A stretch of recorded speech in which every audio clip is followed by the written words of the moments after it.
An old Western rivalry begins anew. The Eskimos won a week ago. Tonight, it's for real.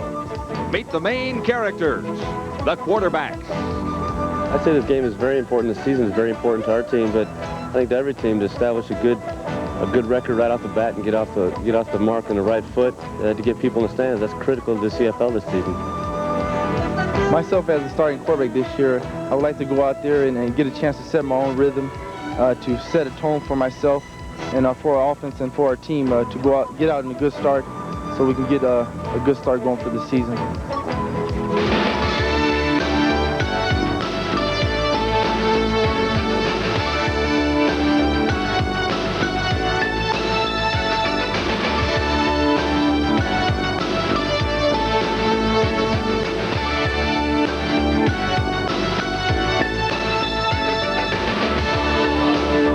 The CFL on TSN, brought to you by Foster's Lager, the Golden Throat Charmer. Commonwealth Stadium in Edmonton, the only real turf left in the Canadian Football League. Ready for the Stampeders and the Eskimos in Game 1 of their 1988 CFL season. Hi everyone, I'm John Wells. A pleasure to be in Edmonton once more as we renew this old rivalry in Western Canadian football. The Stampeders have always had a difficult time winning at Commonwealth Stadium in Edmonton, but they are a better football team heading into the 1988 season, and the defending Grey Cup champion Eskimos have lots of changes. This could be the battle for first place shaping up in the Western Division as we look at it even this early in the season. At least that's what we thought until a couple of days ago when Matt Dunnigan came out and led the BC Lions to such an overwhelming victory over the Winnipeg Blue Bombers. But that is a different story. We are here tonight to look at the Stampeders and the Eskimos as the CFL on TSN kicks off a brand new season live from Commonwealth Stadium.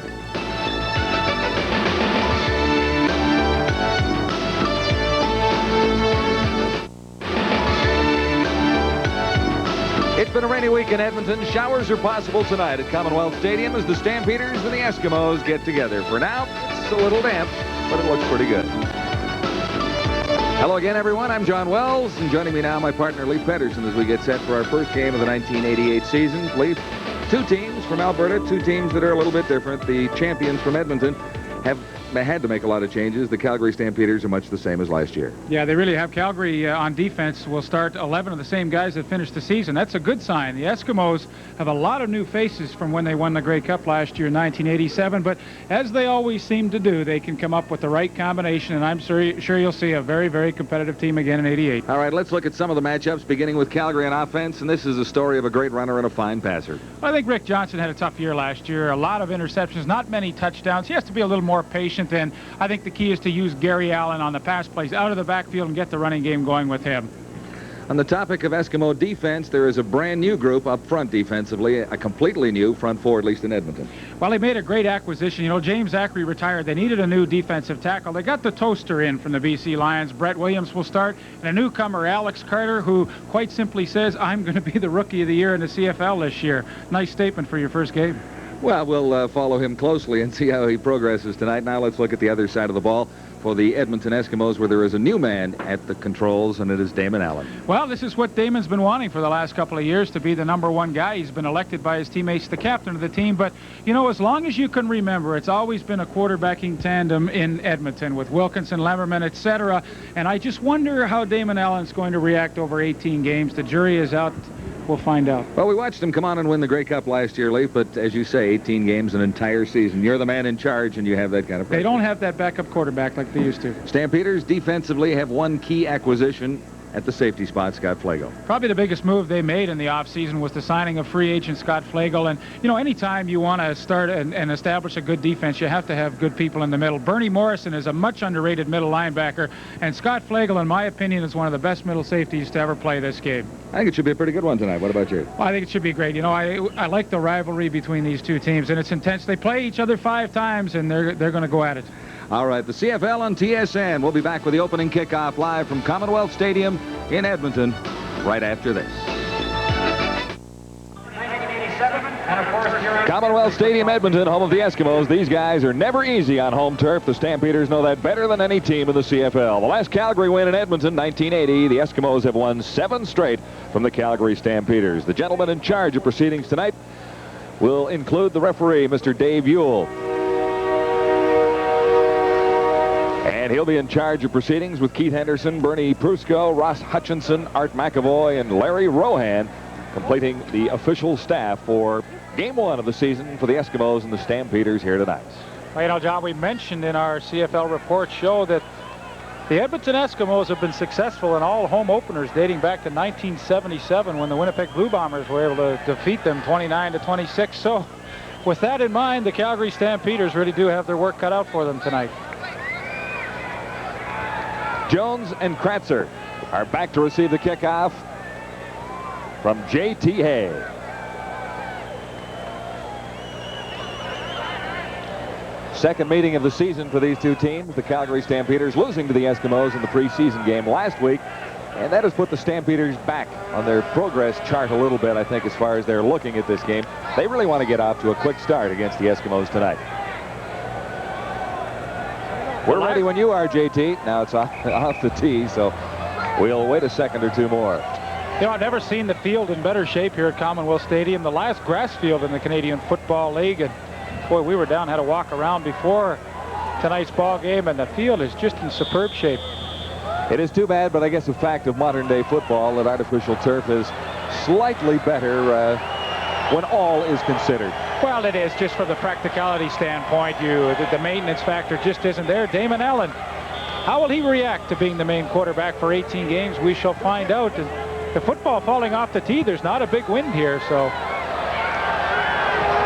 This is Kratzer, Greg Kratzer for the Eskimos across the 30, has some room to the outside. This kid has some good speed. He's out to the 50, and J.T. Hay made the tackle. Kratzer is into the lineup for the Eskimos tonight because Henry Gizmo Williams is unable to start this one. He does an excellent job, just takes it up the middle. Get those cover team guys to close in and break it to the outside. And all you need really is one good block on a special team play, and you can have a big return. He gets his team in great field position to start their initial drive. A 33-yard return. Damon Allen making his 10th start as a professional quarterback. Allen has some pressure and goes deep. This one will be picked off. No. Dumped at the 25-yard line. Allen was dumped. And Ron Hopkins was unable to hang on to what I would have thought was a free one. Well, it really was. And Ronnie Hopkins, the leader in that defensive secondary in terms of years played for the Stampeders in his 6th season. He and Larry Hogue actually came at the same time, but he should have had a free one like that. Those are the kind that can haunt you for a while. He should have made the catch. Pretty good pressure coming from the inside, too, from Harold Hallman. And, of course, you know the Stampeders have to have him harassing the quarterback if they're to be successful on defense. Eskimos 2nd and 10 from the 51. Allen back in a hurry over the middle and overthrows the intended receiver, Rick House, number 31. So not a great beginning for Damon Allen, although there was pressure on the first pass he fired upfield. Quincy Williams and Harold Hallman ran a bit of a stunt, and they got some pressure on Damon Allen. They had to throw the ball high, but you know who was right there to make the play had Rick House caught it was number 28, Scott Flagel. You'll hear his name all night. I think he's just a great middle safety. Here's the young Jerry Carrick set to kick it to Dennis or Allen. Tony Dennis or Gary Allen. Number 23 is Allen.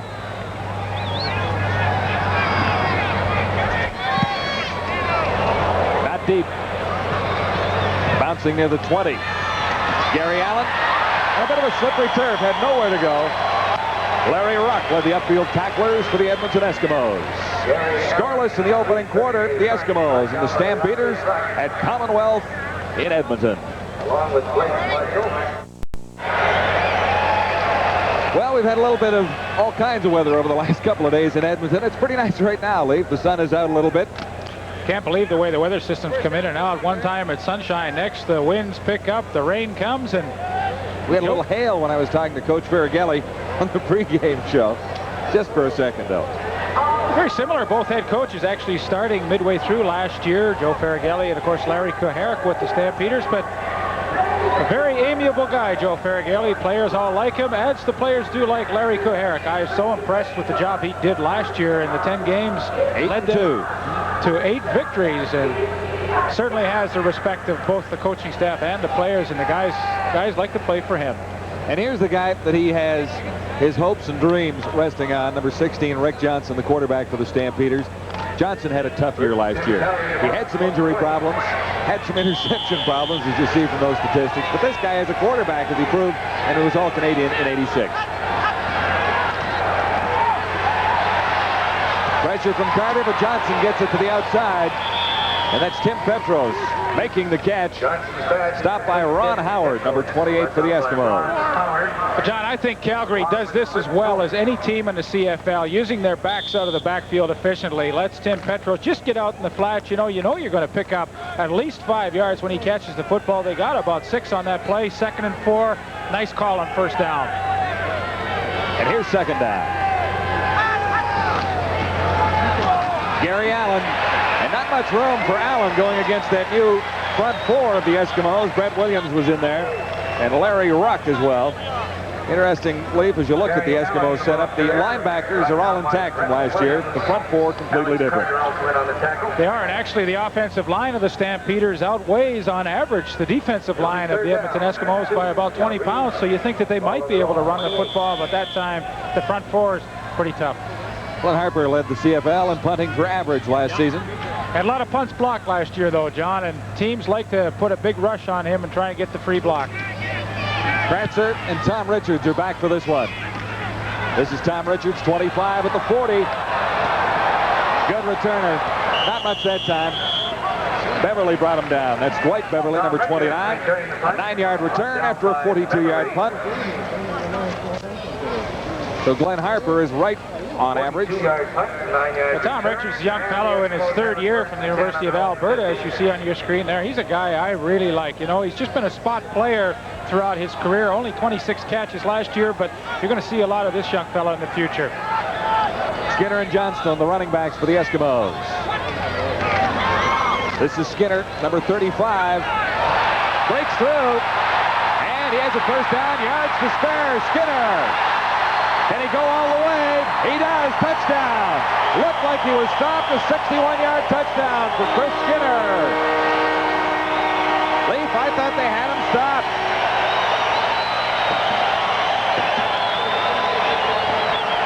Somebody got Scott Flagel out of the way.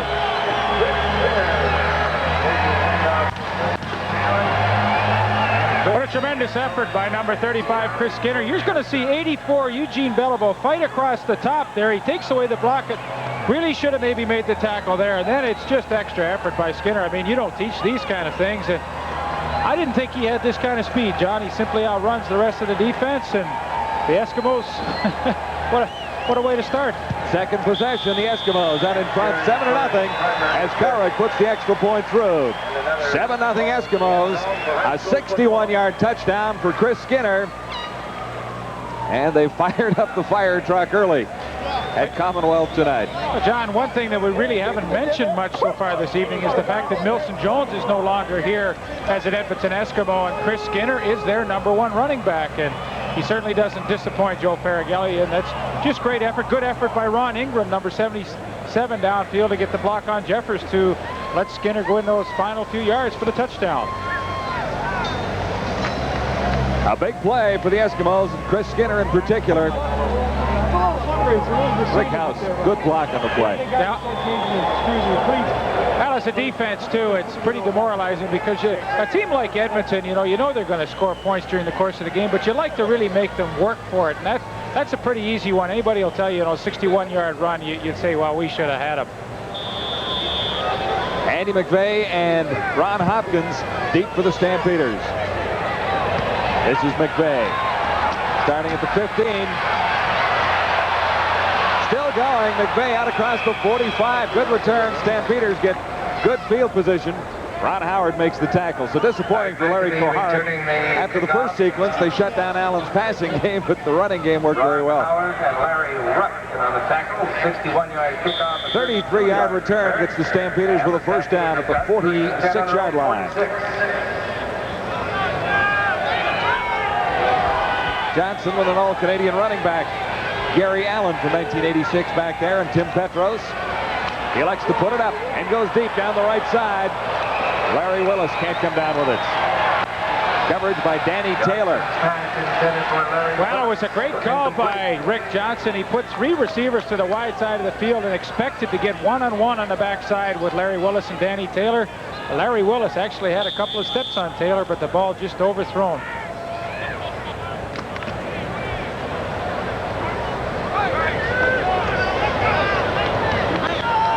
Second and 10, Calgary. 11:27 remaining the opening quarter. It is the Eskimos in front by a touchdown. Johnson had some pressure from Schaefer, looked for Willis on the other side, and missed him. Larry is not pleased later. Well, no, he doesn't like the way the offense is moving here. You went for the long bomb. I mean, it was a good play. He had the chance to hit Larry Willis, but quite frankly, that was not a good throw on second down by Rick Johnson.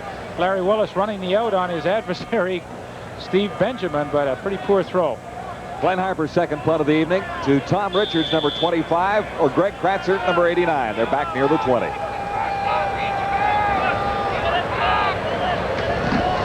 Harper across the 35. And this one gets by Kratzer, at least momentarily. He can't get back, lost the football, but the Eskimos come up with it. Schaefer recovering just ahead of number 32, Darcy Kopp, who was right in there. It is the Eskimos in front by a touchdown. They'll have possession when we return. Commonwealth in Edmonton. A great night for football and a great place to watch the Canadian game.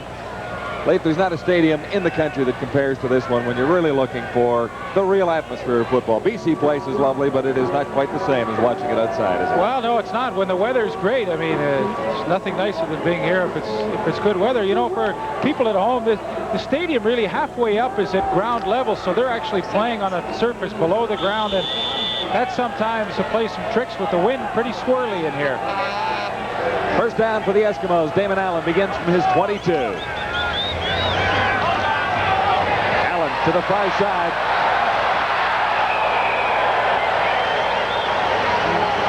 Bruce Green covering Chris Skinner on the receiving end. Another first down. Gain of 15 yards. That's a good play by Damon Allen. You know, he just sits back, reads the zone defense, and everybody was covered downfield, and when that happens, it means your running back out in the flat should be open for at least a few yards, but he picked up a few extra ones and got a first down. Good read by Damon Allen. 15-yard pickup, another first down for the Eskimos. Allen under pressure this time, looks to the far side and into the sunshine. It was tough to bring down for Stephon Jones, number 78. Coverage there from David McCrary, number 3. Very deceiving kind of coverage to the short side of the field. They roll the corner, number 15, Ronnie Hopkins, up right on top of Stephon Jones, and then hope that David McCrary can pick him up deep. Initially to the quarterback, it looks like he's home free, but then when the safety gets there, that's the illusion of the zone defense sometimes, and David McCrary did a good job. Second and 10 Eskimos from the Edmonton 37.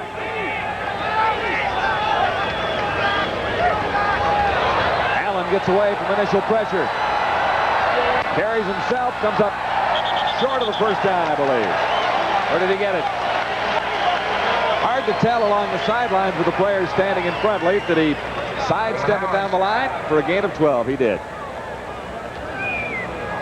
Once again, good pressure up the middle from 99 Harold Hallman, but he just cannot catch up with the speedy Damon Allen. He breaks the tackle. 12 yards later, the Eskimos with another first down. Nice to have a quarterback who can carry the football occasionally, isn't it? Well, they had that with Dunnigan. There's no question in the Canadian Football League, if you don't have one like that, it can make life tough. Third first down in succession for the Eskimos. This time it's Chris Johnston. Larry Hogue on the stop for Calgary. Gain of 6, second and 4. Good job along the left side of that offensive line. Of course, the veteran of 11 years, Heck Potier, anchors that offensive line. Blake Dermott, the left guard, Ron Conniff, the center. They just absolutely blew out Stu Laird and Eugene Beliveau. Chris Skinner picks up some pretty good yardage. You know, it makes life easy when you can get 6-7 yards on first down. The running game has been particularly effective for the Eskimos so far this evening. Allen, time to throw, slips and falls. He's up and down. Well short of the first down, and the flag goes down. Williams piling on. Quincy Williams. Boy, that really hurts the Calgary Stampeders. They finally forced Dunnigan into a punting situation. You watch, you get it right in front of the bench, too. I was going to say, if we can get a shot of Larry Kuharek, he is not going to be too pleased because they would have had to give up the football, and you never like to give a good team like Edmonton a second chance. They did throw another flag down after. I don't know if we're going to get a retaliation penalty, but initially the roughing call on Quincy Williams. Unnecessary roughness. Calgary 91.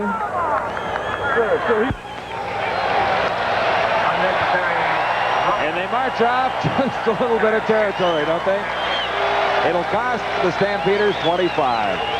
Really a dumb play by Quincy Williams. He knows it. Hope he doesn't do it again, but they have him sacked behind the line of scrimmage, Lamont Jeffers, and then you'll watch number 91 come in and call it spearing, roughing, whatever you want.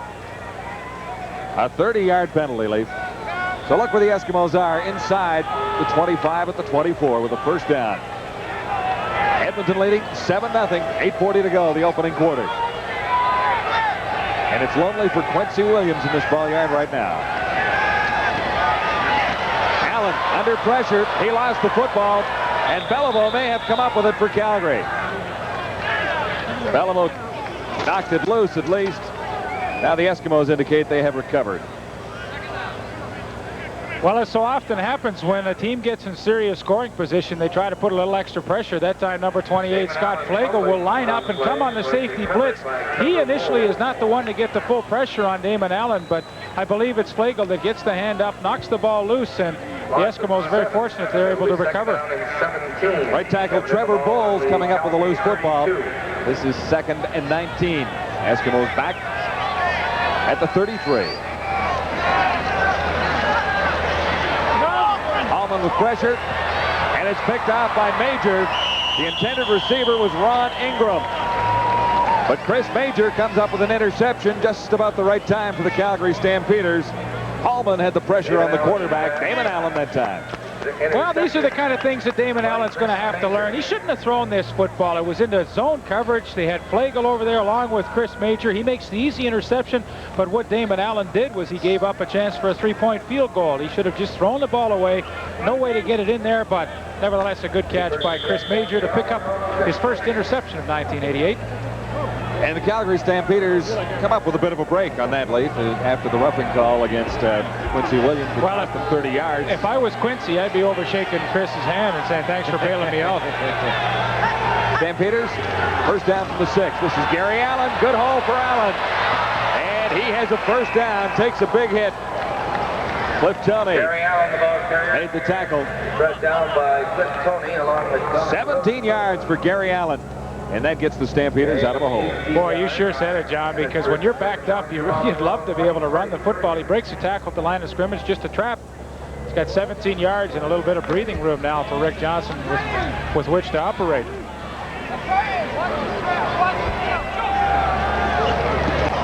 On first down, Johnson dumps it off. This is Tim Petros. Has trouble with the slippery turf, but he got up. And Bass brought him right back down again. But Petros grabbed a couple of yards that he might not have had he not shown that initiative. This is the kind of offense that Rick Johnson is most comfortable with. A running game on first down if you can, and go to the passing plays, the short ones. That time a screen to Petros, and what a valuable performer he was for the Stampeders in 1987. Excellent blocker. In fact, he averaged 4.9 yards per carry last year. That's unbelievable for a fullback. 2nd and 6. Petros once more. And Ruck is there, short of the first down. The Stampeders will have to give it away. Ruck and Taylor. Ruck is the only Canadian in that Eskimo defense, playing regularly at least. Danny Taylor. Been around with the Eskimos for 5 years from the Saskatoon Hilltops. But look at the Eskimos on the other side of the ball. They're stacked with Canadians, 4 in the backfield. Johnstone, Skinner, Tom Richards, and Sinkar, and then 3 more backups at those positions. So the Eskimos have great Canadian talent on offense. They've always been deep in their Canadian. Good kick for Harper. This is Tom Richards near the 32, and he gets nowhere. Good upfield coverage by Ron Hopkins for the Calgary Stampeders that time. It is the Eskimos out in front by a touchdown with 5:46 remaining in the opening quarter. Ladies and gentlemen, make sure you check tonight's CFL. Stampeders are down by a touchdown to the Edmonton Eskimos early in this football game. It might have been worse, but the defense came up with a big interception. It was Chris Major picking off Damon Allen. Again, the Stampeder defense is on the field, led by Bernie Morris in the middle linebacker with Bruce Green and Lamont Jeffers. And there is the guy who likely saved Quincy Williams a little bit of aggravation tonight. Well, John, you and I remember Chris Major from last year at his first game we did in Hamilton late in the season. He had a couple of interceptions in his debut and has been able to retain that cornerback position for the Stampeders this year. Richie Hall left, and so that meant David McCreary moved into the halfback spot, opening up a position for Chris Major. The Edmonton Eskimos have made some changes along the offensive line this year, too. Blake Dermott has a regular starting job. 2 years ago, he was the starter at center for a while, but the big key for the Eskimos this year is a youngster by the name of Dave Richardson. More about him later. He wears sweater 51, and he just turned 21 last week. First down for the Eskimos. This is Johnston, Chris Johnston, number 83. Chris Johnson carrying the ball. There's the young man we're talking about. He has actually beaten Bill Stevenson, the 13-year veteran of the Eskimos, out of a job. Richardson at 21 years of age, a graduate of the Edmonton junior football program of the Wildcats. Stevenson still, of course, with the team in a backup capacity. Stampeders are coming. Damon Allen can't bring it, or can't get it for Ron Ingram. A little bit high, so the Eskimos will kick it away on third down. Damon Allen and 6. Intended for Ron Ingram. Incomplete. Gary Allen drops back. Jerry Corrick stands near his 22-yard line. And the lone man back is that man, Gary Allen.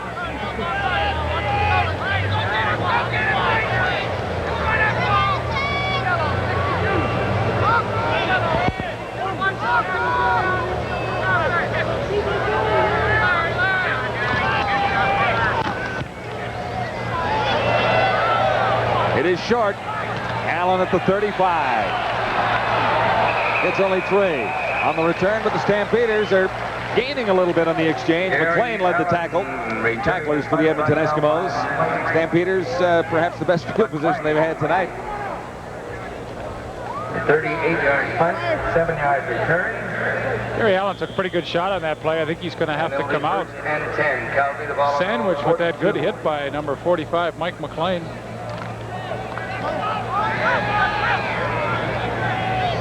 So what they do is 3 receivers to the near side. Johnson escapes to the right from Danny Bass and fires for Larry Willis coming back. Willis hasn't been able to hang on. Taylor supplied the coverage, number 19, Danny Taylor. Yeah, they're doing a lot of talking out there. Larry Willis and Steve Benjamin, the corner on the other side, really have had a thing going since, I guess, last year in the playoffs. But Danny Taylor that time all over Larry Willis after he caught the football, telling him that he probably wasn't going to catch too many against him tonight. Danny Taylor, a rookie of the University of Texas. It is 2nd and 10 for Johnson and the Stampeders. 4 minutes remaining opening quarter. Calgary down by a touchdown. Nowhere to go for Gary Allen. Flags are down. That was Larry Ruck. Larry Ruck led the Eskimo tacklers. Number 47. He's had a game already. Yeah, Mr. Ruck. Playing on the play. 2nd and long, they come with the blitz, and a draw play against a blitz sometimes is pretty tough. Offside. Edmonton number 96. 2nd down repeated. Upside. That's Alex Carter, who is en route to being Rookie of the Year, as you mentioned earlier. Well, I couldn't believe him this morning in the paper. The first line I read in the article about Alex Carter was he said, "Make no mistake, I'm going to be the Rookie of the Year in the Canadian Football League." And Alex last year, a replacement player in the NFL strike with the Miami Dolphins. The Eskimos do like him, though. He has been impressive so far. 2nd and 5, Johnson over the middle, and Tolbert can't hang on. The Stampeder receivers had some difficulties. That was certainly a catchable football. Larry Willis, maybe not in the previous one. He had some coverage on top of him, but Tolbert should have held on. Schaefer was covering. You know, when the Stampeders struggled early last year, this was one of their problems. They just didn't come up with the plays at the right time. The receivers were dropping footballs. Emmanuel Tolbert, who is an outstanding receiver in his career in the CFL, should have really had that one. Richards and Krautzer back for this punt by Harper. There was some pressure on Harper, but he got it away. Krautzer. And he's dropped at the 21 by Finley and Hopkins. Greg Becker returning the punt. Right down by Matt Finley. 3-yard return. Good kick for Harper, 50 yards. 48-yard. Now this guy ran back a couple of kicks for touchdowns at Dickinson State last year. He was born in Regina, Saskatchewan, and he's from the Edmonton Wildcats, another young player out of junior football who had some experience in the American college scene last year. First down for the Eskimos at the 21. Allen over the middle. Sinkar makes the reception. Short of the first down, but he gets pretty good yardage out of it. Allen's pass complete to Teammates, 2nd and 2. It's hard to believe old Marco's been around for 9 years. One of those seasons in 1980 he spent with the Hamilton Tiger Cats, a teammate of mine. But he just seems to always be there, get the job done. Originally a territorial pick of the Edmonton Eskimos in 1979. Has not missed a game in 4 years, and that says a lot because the guys are always taking some pretty good shots at him. All the receivers are out of short yardage situation. Bill Stevenson is out there wearing number 3. That's Skinner. Can he get the first down on 2nd and 2? I don't think so. There's Stevenson at 3. The jersey, it doesn't quite fit, does it? The 3 looks pretty small on his back. Lee Spivey led the tacklers for the Stampeders there. They will likely measure this one. Yes, they will. 2:06 to play in the opening quarter. It is the Eskimos in front by 7 on a 61-yard touchdown scamper by Chris Skinner early in the opening quarter.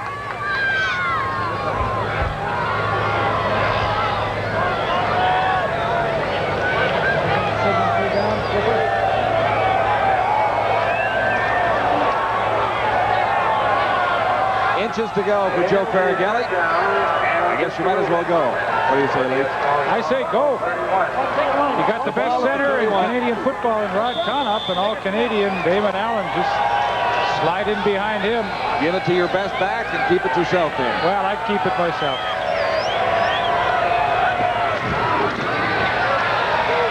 Should be a first down for Damon Allen. No flags are down. It is a first down for the Eskimos, who gamble and win, but it wasn't all that big a gamble. 3rd and a matter of inches. Well, unless the defense just does an absolutely spectacular job, it's pretty easy for the quarterback to get a half a yard in those kind of situations. Unless he slips or a bad exchange from center, 99.9% of the time, Damon Allen will pick up that first down as he did. Biggest concern is some kind of mistake, really. To Well, fall ahead for the yard. Fumble from center is usually the worst thing that can happen. First down, Edmonton. The Eskimos from their 32.5. Allen to the far side. Has Skinner. Skinner one-on-one. Got by 1. That was Hopkins. And a big first down for Skinner, who's having a big night. Scott Flagel made the tackle after a 19-yard gain. Well, it's a simple read for Damon Allen. The first thing he looks at is number 3, David McCrary, the inside safety. If he backs up, he throws it right out to Chris Skinner. It's the inside safety you make that read. If he takes 1 step back, you throw right to your back right away and let him run with it. Good execution. And a big gain for the Eskimos with another first down. Time for Allen. Over the middle once more. And another first down to Stephen Jones. A 16-yard gain for Jones from Damon Allen. Eskimos are rolling now. Well, they really are, John. This is the other side of the coin. Now, if the inside safety moves up in that zone coverage to cover the back, you create a good lane to throw in. That time, Stephen Jones ran a good hook pattern, came back to the football, and this is really good reading of a defense by a quarterback. Damon Allen doing exactly what he should be doing. McCrary is out. Pedersen is in. That Stampeders secondary on first down. The Eskimos going nowhere. That was Chris Johnston. Chris Johnson, the ball carrier. Maybe a yard. Leaf, what do you say? Right down by Eugene. John, this is something I really expected the Eskimos to do, would be to try and run the football against Calgary. They are pretty much undersized on that defensive line. They only average about 245. The offensive line of the Eskimos averages about 6'4", 267. So a distinct advantage for them. Should be the last play of the opening quarter. 2nd and 9. Allen to throw. Ingram falls down. Coverage supplied by Chris Major, but Ingram went down. Allen's pass instead of a run. Ingram goes. I don't know if he would have had his man anyway, Leaf. It looked like it might have been behind him. Oh, it's a great call with the safety blitz coming. Ron Ingram on the post pattern. That's the one you like to try and hit, but the ball was thrown behind him, and as he tried to plant, the feet go under, and the Eskimos will give up the football when we come back to start the second quarter. Gentlemen, you should be on your way. It is the Eskimos by a touchdown after the opening quarter at Commonwealth in Edmonton. Calgary Stampeders look to get back on the board when we return. And instant cash. First and goal. Coming up on the lotteries. We've got the... Quick look at the opening quarter stats between the Stampeders and the Eskimos. On the scoreboard, it is 7-0, and you can see in total yards, the Eskimos are well out in front with 146. From the 48-yard line now, Jerry Korek will try his first field goal of the night. And he's on target. There had been some concern that he had been inconsistent, but from the 48, he is right on the money, and the Eskimos have a 10-point lead. Well, John, that one looked like a replay from the 1987 Grey Cup where Jerry Korek kicked that winning field goal to beat the Toronto Argonauts, and he looked smooth as silk on that one. Longest of last season for Korek was 50 yards, and he was pretty cool come Grey Cup afternoon when he had to kick the winner, wasn't he? I was sitting with former Argonaut Calgary Stampeder Bobby Taylor watching that game, and Bobby and I said, no way he makes it. Sure enough, he kicked it right through the uprights. That could have made for a different kind of finish that afternoon in Vancouver, but as it was the Eskimos and Korek leading the way with a field goal to win it. Stampeders with a first down, 35-yard line. They trail by 10. This is Tim Petros. A big bull of a running back, stopped by Craig Schaefer, number 43. Johnson, first quarter, I should say, 3 of 7, 11 yards. The Eskimo bench, rather confident. Damon Allen is good on 4 of 10 for 58. And 1 pickup. Jim Sandusky not in uniform for the Eskimos this evening either. He was picked up in the trade for Matt Dunnigan with the BC Lions. Sandusky should be able to play next week. This is Petros, and he should have a first down, but flags fly, and holding could be the call against Calgary. Craig Schaefer, and there is a flag.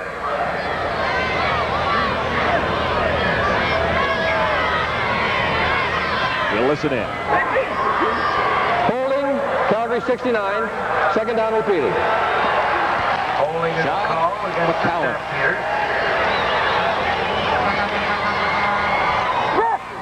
It'll be second down and 15. Calgary's ball from their own 30. You say McEwen? Sean McEwen. McEwen.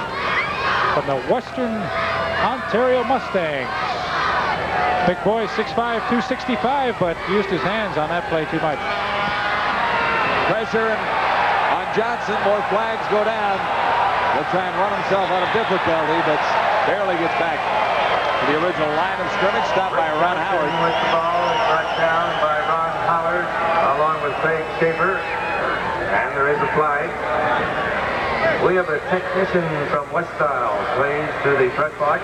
West Isle satellite to the press box play.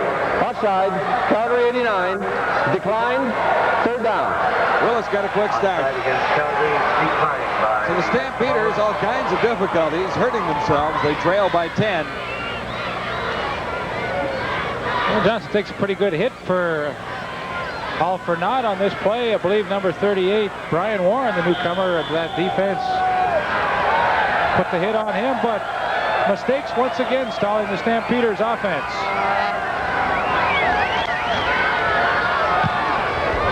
Harper barely got it away. This is Greg Kratzer with a hole up the middle. The Eskimos into Stampeder territory at the 53. Greg Kratzer returning in time. Johnson on the sidelines being attended to by Pat Clayton. That smelling salts will snap your head back in a hurry when you take a good sniff. On the tackle. The 39-yard punt. He may be out for a while. Well, he didn't have a good game last week against these Edmonton Eskimos, and you know, sometimes that stuff starts to wear on you a little bit, and he really hasn't played well here in the first quarter throwing the football. Marshall and Skinner, the running backs, with Damon Allen in trouble and down. It's Bruce Green leading the charge, number 38. First sack of the game. Bruce Green, originally an Edmonton Eskimo, was released last year and had some USFL experience. He's a good size for linebacker, 6'2", 230. Also pressure up the middle once again from 99, Harold Hallman. Matt Finley, 37, in on the play as well. And that's what the Calgary Stampeders have to have from their defense. 11 yards. Second down, 22 to go for the Eskimos. Good pressure from the Stampeder defense. If they can hold here, they'll get the ball back with reasonable field position. Pressure on Allen. His man short of the first down. Jones gets a couple of extra yards and comes within 2 of the first down. Ron Hopkins dragged him down. Stephen Jones, good catch. A 19-yard pickup, but he's a little short. Well, you couldn't ask for better coverage from your defense. Ronnie Hopkins all over Stephon Jones, but he makes an excellent reception. I guess the only good thing you can say about it is the defense kept him short of the first down when they had 22 yards to go. 3rd and 1, the Eskimos go gunning for it. It's a long one. It's 1.5. This is Skinner to the outside. He has the first down. He was stopped initially, I thought, but he got away. Stu Laird missing a tackle.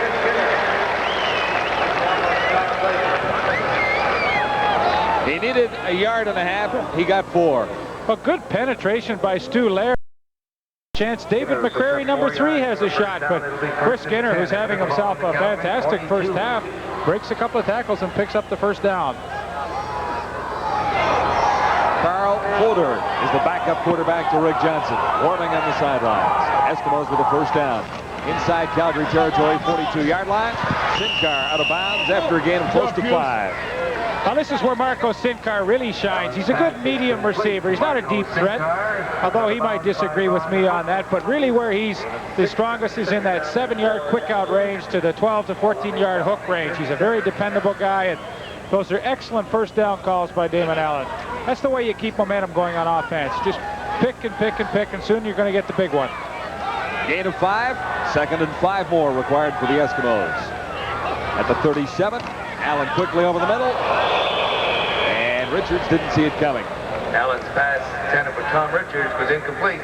It was the right play, too, Leif, wasn't it? Yeah, it sure was, and I'm sure Damon Allen saw it quickly, and Tom Richards, with a little more experience in there, will see that more quickly probably the next time.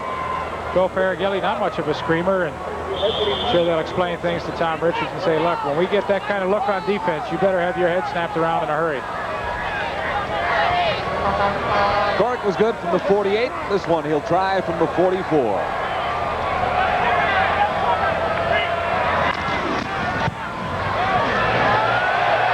And this time he misses to the far side. Flagel concedes a point. And Jerry Cork attempted field goal from the 44-yard line. So he's batting 500. Wide. Another tired down ball. The Eskimos out in front of the Calgary Stampeders by 11 with 10:19 to go at the half.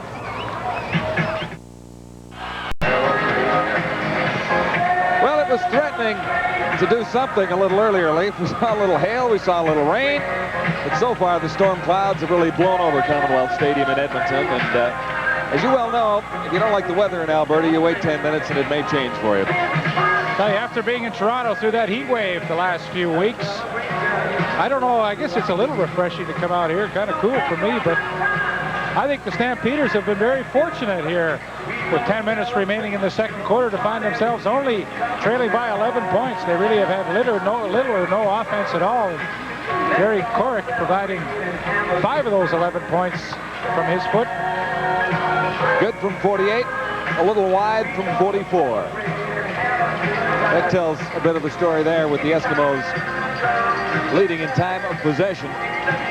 Allen has been able to move the football, and there is the biggest story of all outside of the scoreboard. The Eskimos have 8 first downs, the Stampeders only 1. Yeah, that kind of says it all right there. No, not any momentum for Calgary's offense whatsoever. First down Calgary, the screen to Petros is there.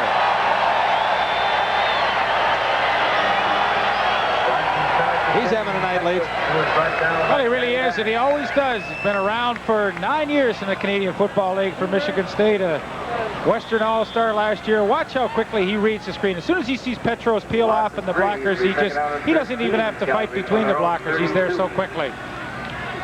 A loss of 3, 2nd and 13.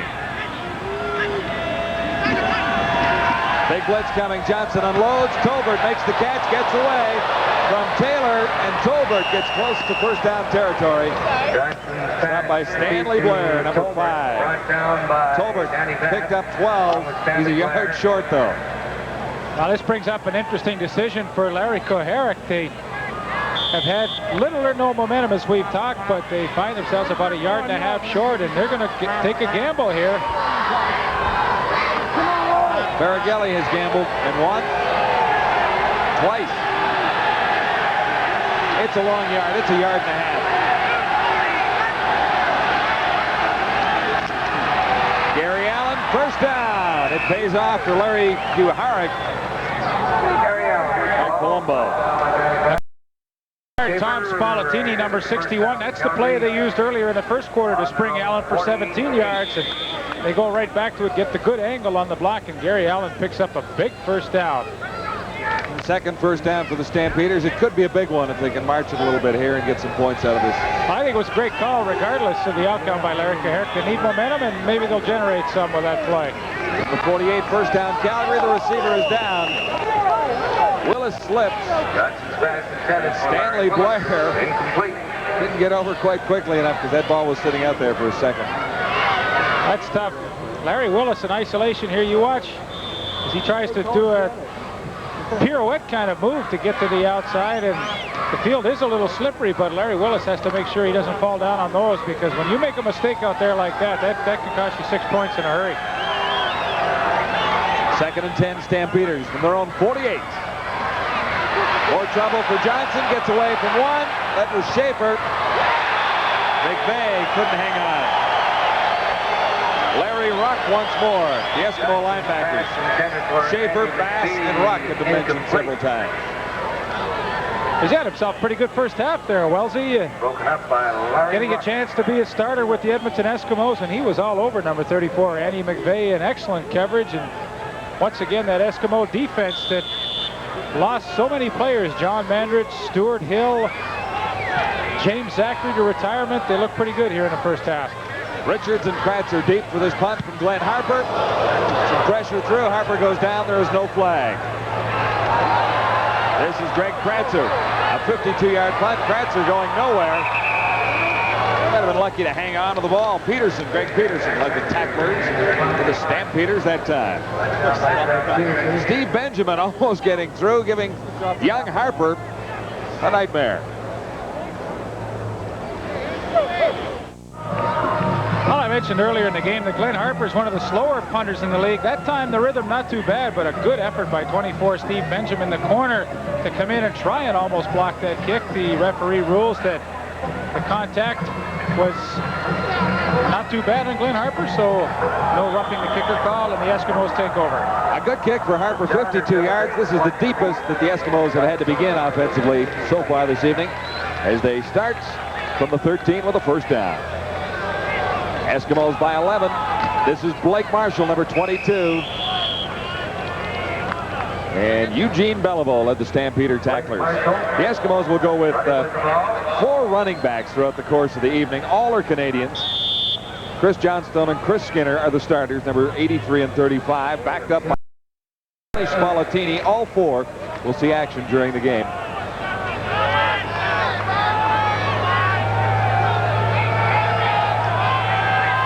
This is 2nd and 8. Over the middle, Marco Sincar wide open. Big play for Sincar. Dragged down by Hopkins. He gets the Eskimos out of a deep hole. A 29-yard pickup. Sincar played it perfectly. Well, on the previous series, missed that quick pass. Marco Sincar, the veteran, saw what was happening all the way, saw the opening, and he had his head turned around, expecting the ball from Damon Allen. Damon Allen read the same thing and delivered it perfectly. And boy, you bail yourself out of a lot of trouble when you have smart receivers. Damon Allen likes to go to Marco Sincar. They've been a good combination so far. This is Richards on a reverse.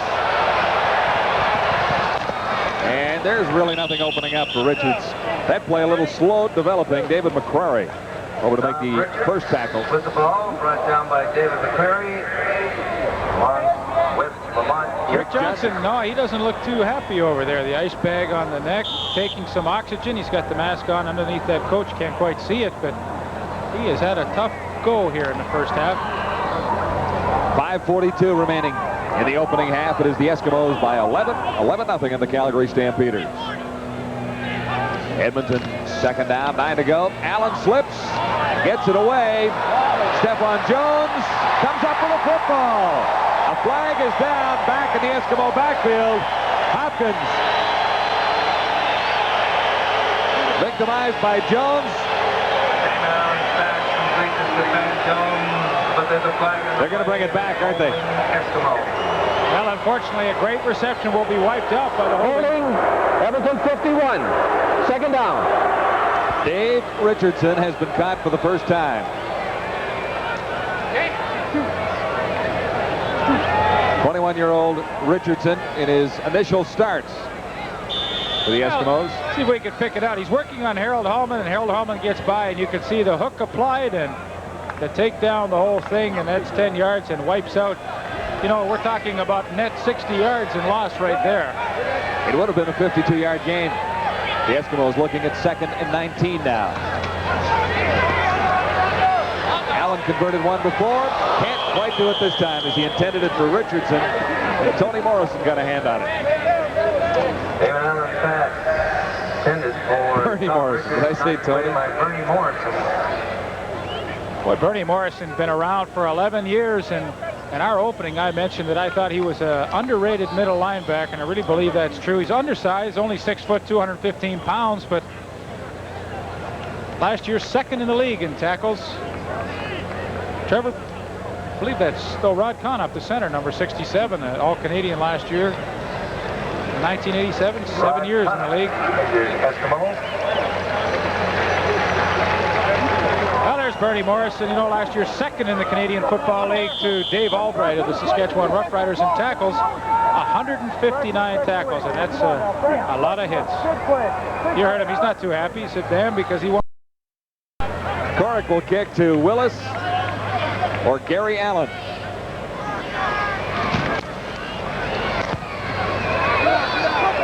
Good punts. This is Larry Willis at the 31. Couple nifty moves, and he gets more than he should have on the return.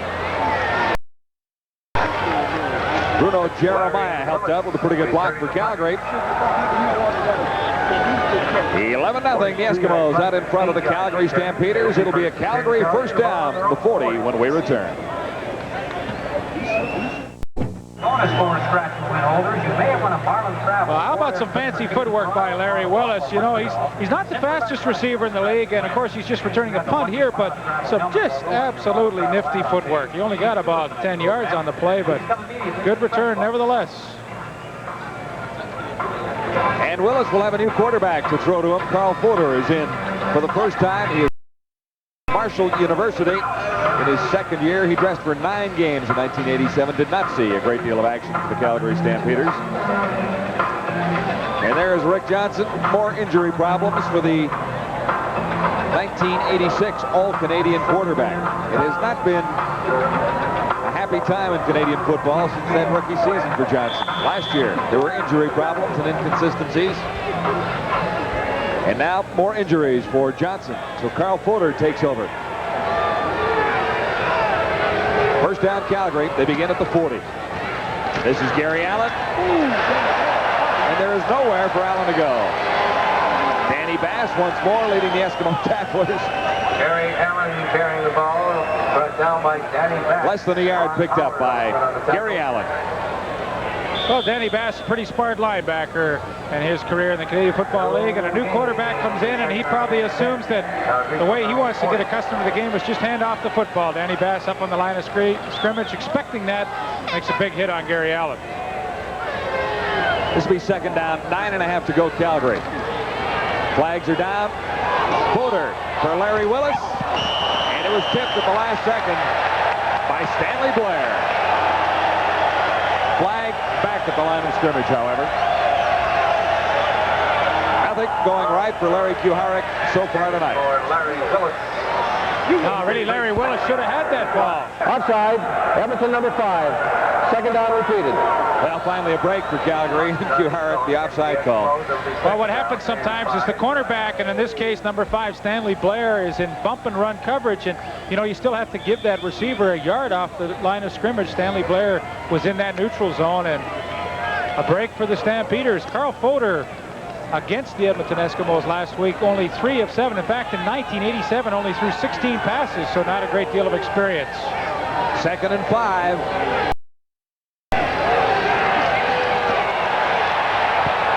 Good pass. Petros can't bring it down.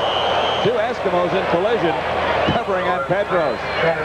Schaefer and Wilson. That's a pretty good ball.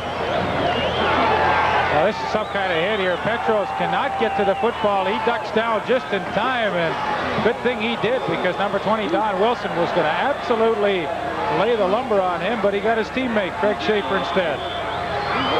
Both Eskimos are up. Everyone's okay. And the Calgary Stampeders will kick it away. 3:07 left till halftime. More pressure on Harper. No contact. He gets it away. Not quite as deep as last time. Tom Richards. Good tackle as Richards is brought down by the first man upfield, Greg Peterson. Tom Richards returning the punt.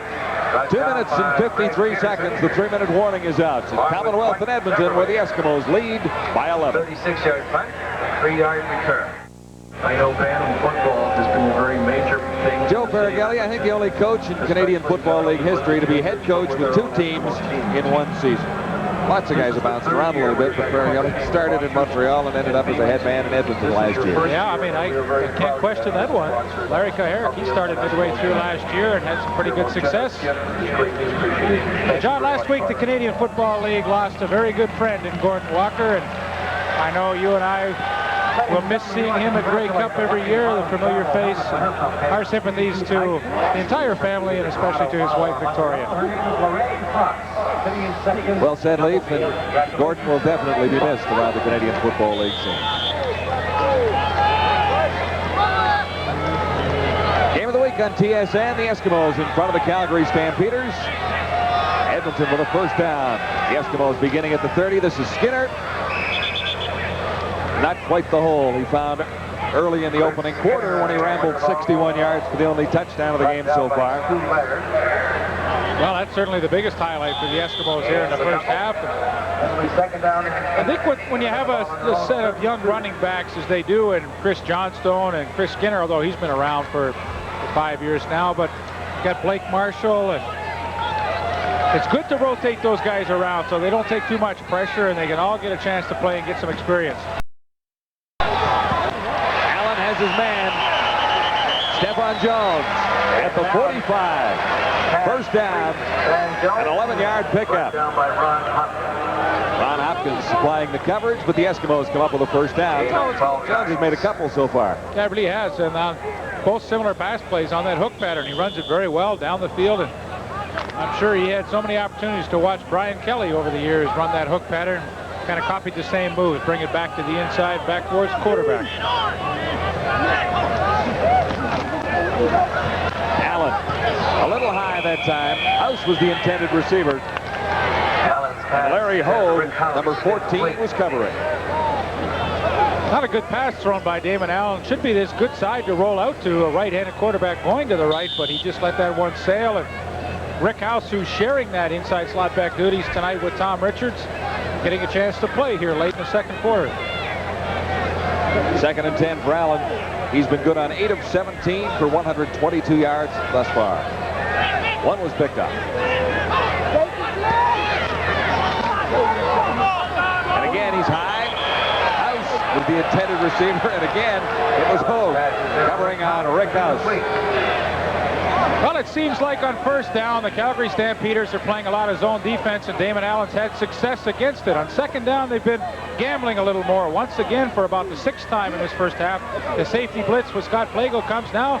You have to snug up a little tighter on those receivers, and Larry Hogue, the 6-year veteran from Utah, was all over Rick House. No chance for him to make that catch.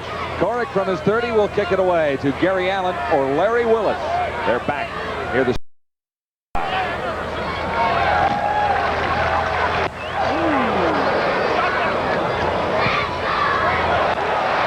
Willis can't make a play. Now goes to the far side. Is there enough room to that side? A long run for a couple of yards. Larry Willis. Dan Kearns. He was brought down by. Well, the fans are booing here, and you'll watch halfway through this play as Larry Willis goes to the wide side of the field. They felt there was a clip on number 47, Larry Ruck, by Dwight Beverly, but really he didn't touch him at all. And I'm glad they didn't call that one because it wasn't a clip. And Larry Willis, a lot of running for just a few yards. First down for the Stampeders. They begin at the 31 with 1 minute and 39 seconds to play in the opening half.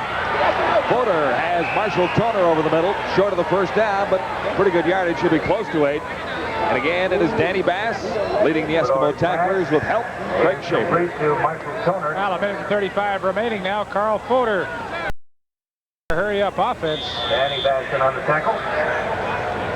They mark it a 6-yard gain, 2nd and 4. Voter time to throw, and Toner has the catch and a first down near the 50. He's wrestled down by Stanley Blair and Ronnie Howard. Complete to Marshall Toner, brought down by Ron Howard and Stan Blair. It is a first down for the Stampeders. Voter has moved the club a little bit. 1st and 10, Calgary, the ball on their own 50. But he's got to hustle now against the clock. 1:22 till halftime. Voter away from the pressure. Has 5 yards. Out of bounds. 1 minute 12 till halftime. I think Carl Voter better think twice when he cuts it back upfield against those tacklers. You know, Rick Johnson's not feeling too well over the sidelines, and certainly at this stage don't want to lose Voter. Discretion definitely the better part of valor for him to just get out of bounds. They mark it a gain of 5. It'll be 2nd and 5 more necessary for the Stampeders right at midfield at the 55.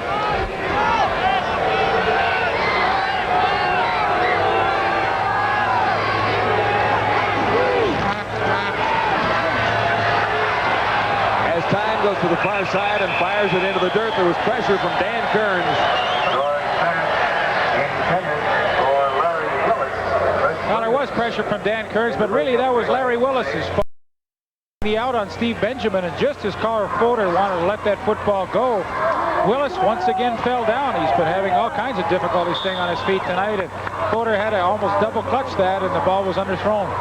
3rd and 5, and the Stampeders with 1:07 on the clock are gambling. 3rd down and 5. Eskimos would have time for a field goal possibly if the Stampeders don't get it first, and they don't, they lose. Eskimos will take over at the 52. Brian Warren. And to bring down Carl Voter.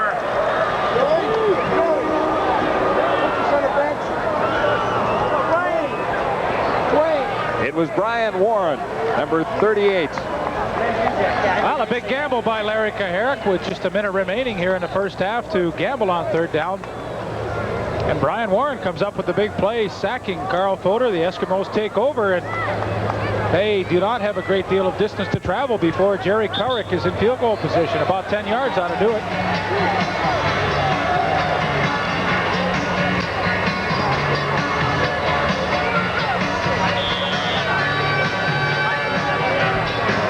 Coming up at halftime, we'll chat with Eskimo greats Brian Kelly in his first year of retirement. Allen, big pressure from Jeffers, and it was almost pulled down. Quincy Williams almost redeemed himself for a penalty that cost Calgary dearly.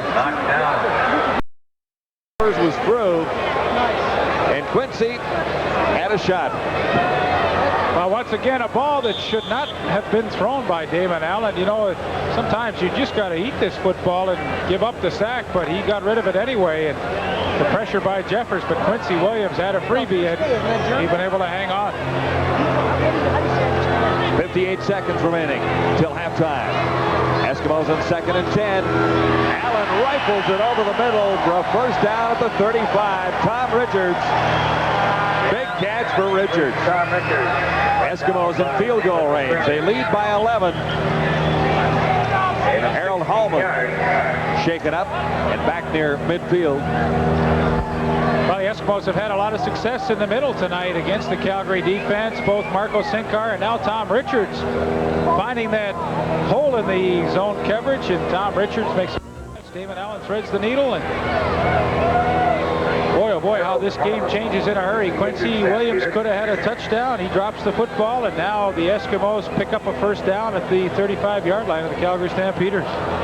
Harold Hallman being attended to by athletic therapist Pat Clayton. It's an ankle problem, as you can quite likely guess without having your MD, Lee. I would say so, and they can ill afford to lose Harold Hallman. He's been the leader in all 3 seasons that he's been with the Calgary Stampeders. In fact, Rookie of the Year in the Canadian Football 6.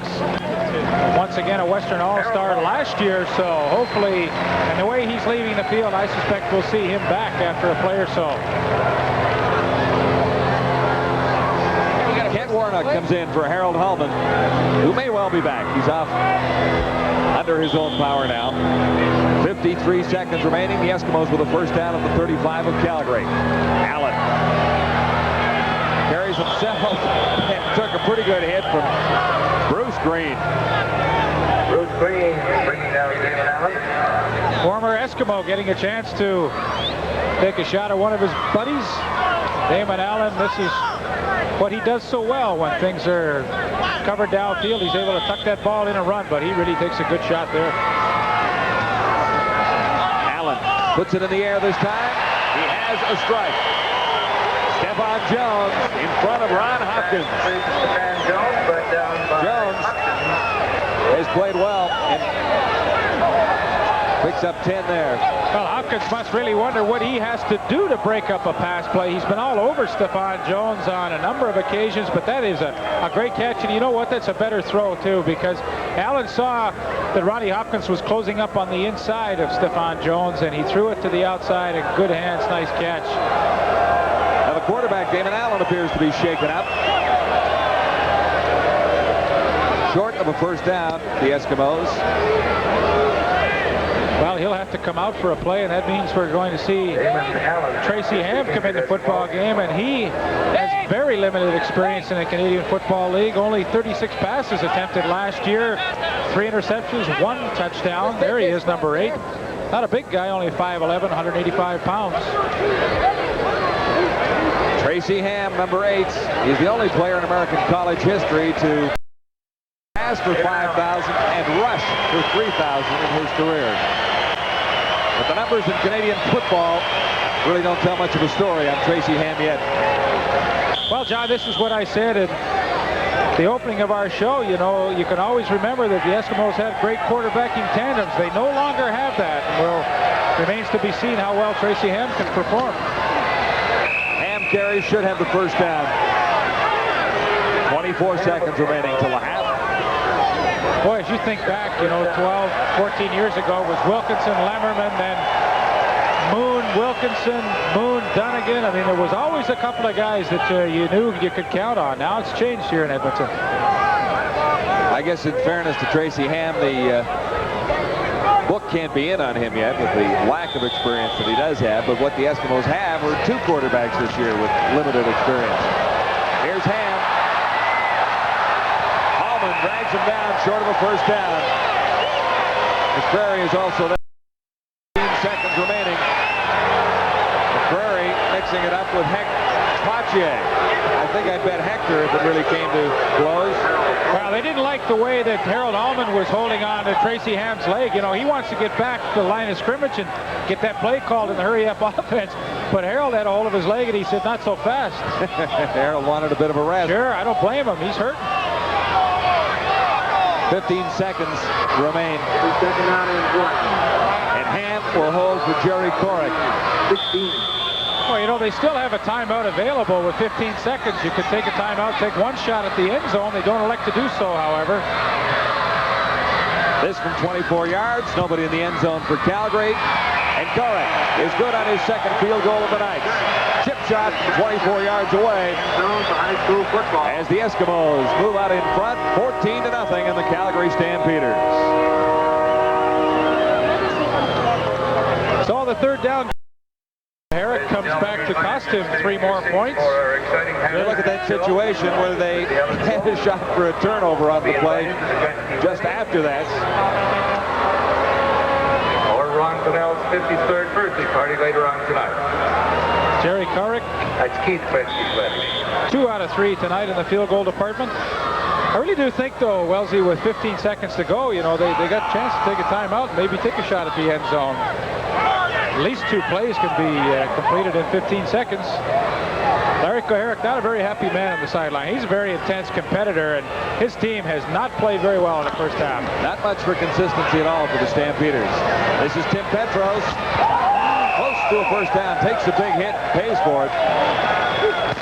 Howard. The hit on Petros, but that is the opening half with the Edmonton Eskimos out in front of the Calgary Stampeders, 14-0. Lee, in some ways, it could have been worse. Yeah, you know, I agree with you. 14 is not an insurmountable lead whatsoever, and I think the Stampeders will consider themselves very lucky. They'll head back into the locker room. Maybe Rick Johnson will be healthy for the second, I don't know, but the Edmonton Eskimos played error-free football, and that's what it takes. The field conditions, and because of the slippery conditions on the We'll see whether Rick Johnson can rebound in the second half or whether the Stampeders are under the direction of Carl Fluter. Either way, they have a ways to come back. They trail by 2 touchdowns. The Arizona Gymnastics team will be here. Now we'll send you back to TSN Control in Toronto and Paul Roman.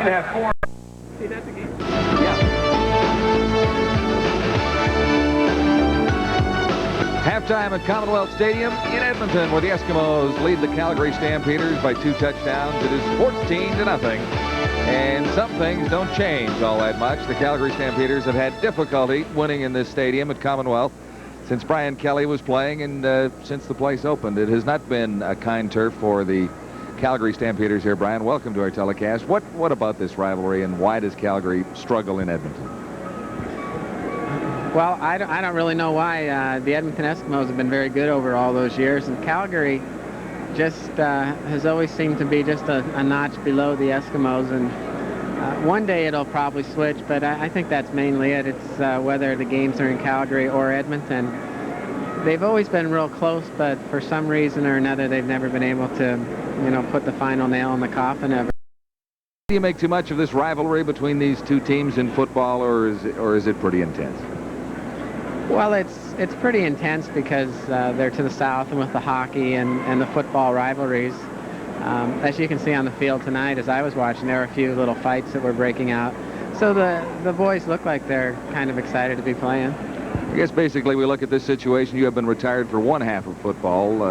This is the first game you have missed.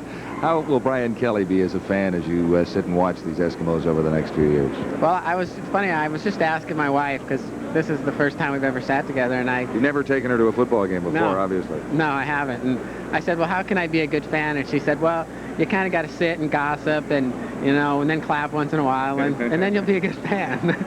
What do you watch out there in the first half? You're talking about Stephon Jones. Obviously, you would pay a little more attention to wide receivers. Is that how you would watch this game of football as a spectator?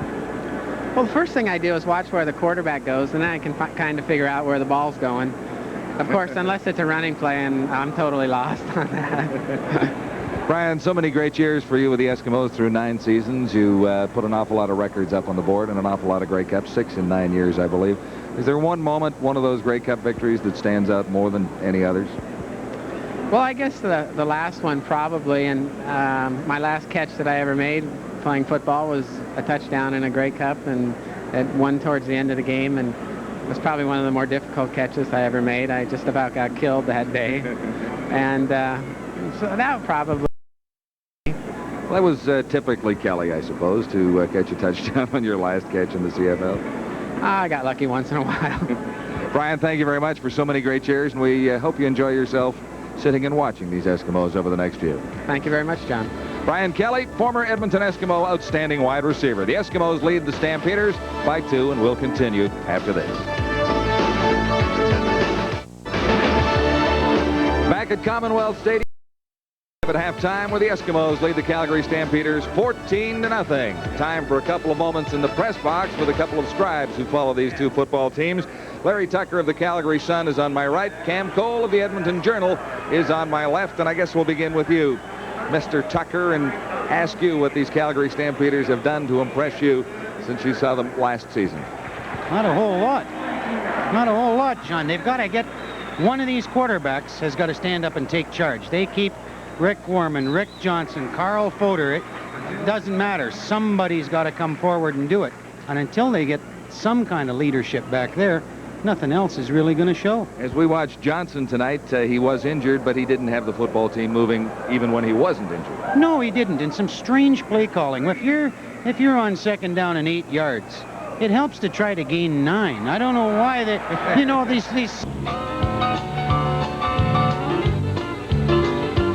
All right, Cam, let's talk about the Eskimos as you have covered them, and there are lots of changes on this football team, but as we watch them in the first half, they look pretty much like the Eskimos of old. They do. I think the most impressive part about the Eskimos in the half was the way the defense absolutely controlled Calgary and seemed to anticipate their plays so well. They've got a tremendously different defense, all four on the front, and they've done a great job of scrambling, I think, and filling the holes. That's been the most impressive thing to me. Let's talk about the Canadian Football League and how it stacks these days. Do you get a good feeling about 88 compared to 1987? Well, I'll tell you what, as long as there are a team or two in trouble, I think the watch kind of continues on the CFL. I think the positive thing is that they have got all kind of on the same page as far as competitive balance and salary cuts, and you've got to hope that under that format they can do it, because I don't know what their next option would be. Larry, thought from you about Canadian football in 88 as you view it after so many problems last year. Is it on course? It's getting back, John. There's some responsibility being shown with the finances. It's such a shame that last year's Grey Cup game was as good a football game, as entertaining a football game as you'll ever hope to see, and they didn't seem to get the mileage out of that Grey Cup in the off season. A lot of franchises seem to piddle around, fall back, at least not move forward, and the league needs some kind of a jump, and I don't know where it's going to come from, and it's a shame. It's a good product. Well, perhaps if the Calgary Stampeders come back and do things right in the second half, the jump can start here at Commonwealth tonight. It is the Edmonton Eskimos leading by 2 touchdowns. My thanks to my 2 guests, and we'll be back to look at highlights after this. The Stars of the Week are brought to you by Texaco. This week's CFL offensive star goes to running back Freddie Sims of the BC Lions. Sunday in Calgary, Sims ran roughshod through the Stampeder defense, tallying 135 yards as well as catching 6 passes, including another major. Star Danny Bass of the Edmonton Eskimos. Against Winnipeg, Bass chipped in with 6 tackles and picked off a Tom Clements pass that he returned for a touchdown.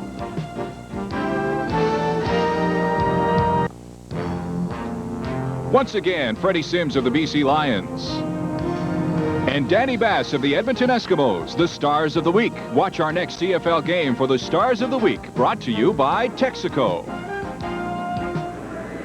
Welcome back. Let's look at some highlights. It was all Eskimos in the first half. Well, it really was, John, and they got off to a great start with a super effort by number 35, Chris Skinner, their running back, 5 years out of Bishop's University. And I thought he was stopped here late. Well, he really was. You know, number 84, Eugene Beliveau, slides over the top. Looks like he's got him wrapped up, but and breaks another tackle right here, gets around Chris Major, and watch the effort by Ron Ingram to throw a block on Lamont Jeffers downfield, and that got the Eskimos off to just a tremendous start. A 61-yard touchdown run, his first of the year.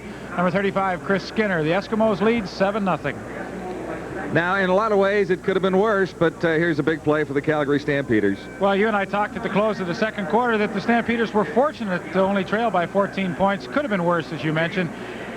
Damon Allen going for the big one, but there with his first interception of the year, and that stalled an Eskimo drive, and Stampeders fortunate to only trail by 14. And that is the score at halftime, 14-0 for the Edmonton Eskimos as they lead the Calgary Stampeders into the second half. We'll continue live from Commonwealth right after this. You are back for the return as the second half is underway with the Eskimos in possession of the football. Greg Kratzer gets it out to the 35 where the Eskimos will begin the second half. They have the lead by 14. Look at the stats from the second quarter. Eskimos 250 total yards and time of possession almost 3 minutes better than the Stampeders as well. Net yardage for the Eskimos 230 compared to 72 for Calgary. Well, 230 yards is a good first half of football. Traditionally, the first quarter is a slow quarter, but Edmonton with that 61 yards just on one running play got off to a great start. Calgary, they have to put some offense together or they will not have any chance in this football game. Both starting quarterbacks are out of the game. This is Tracy Ham in relief of Damon Allen, and Ham has a first down. Stephon Jones. He has been impressive tonight, Lee. Well, he has in the short time that he's been in the football game. Ran a nice bootleg to the wide side of the field, giving Stephon Jones lots of time to work the cornerback, Ronnie Hopkins. He turned him around, comes back to the outside, makes a great catch, keeps that foot in bounds. An 18-yard gain, first down for the Eskimos. They near midfield. Edmonton at the 53.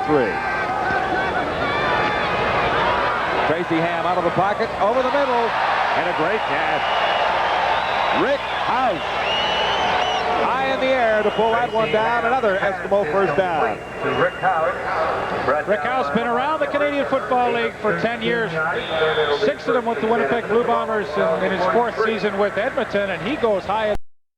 Good throw by Tracy Ham, gets away from the pressure and delivers the strike. A 15-yard gain, the Eskimos at the 42. There is early movement down there. Stampeders a little bit frustrated at this stage. Bruce. Chris Johnson, the ball carrier, brought down by Bruce Green at the 5. Calgary number 38, first down. Offside against Calgary.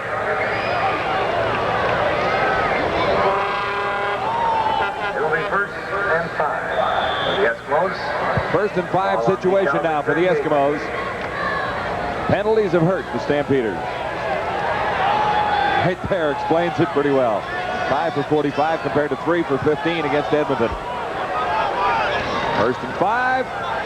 Johnson.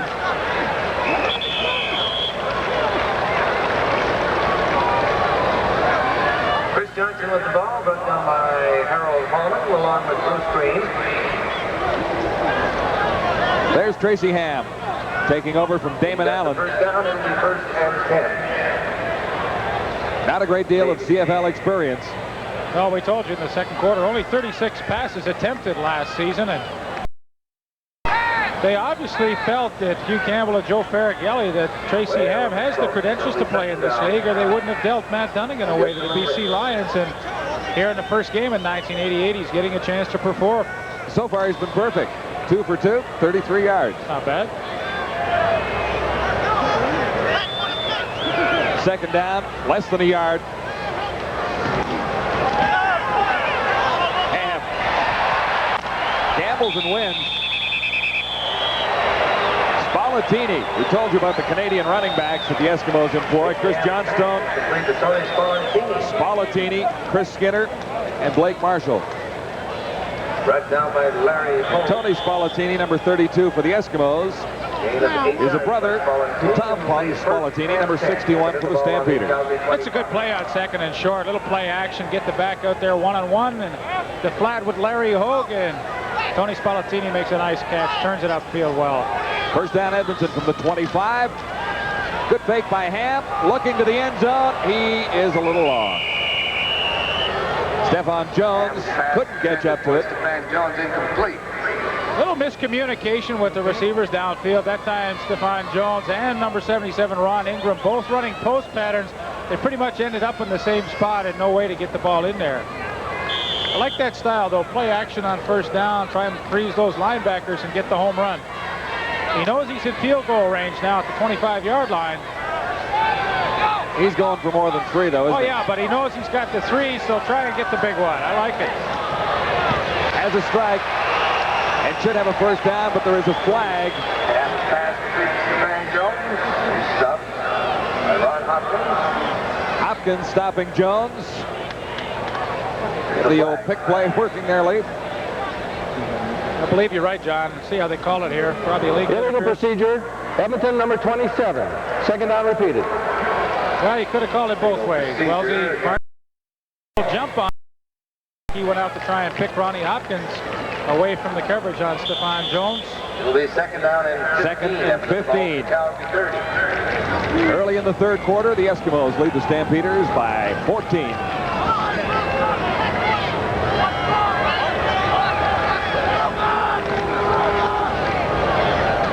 Tracy Ham looks deep. Marco Sincar has a big first down at the 9.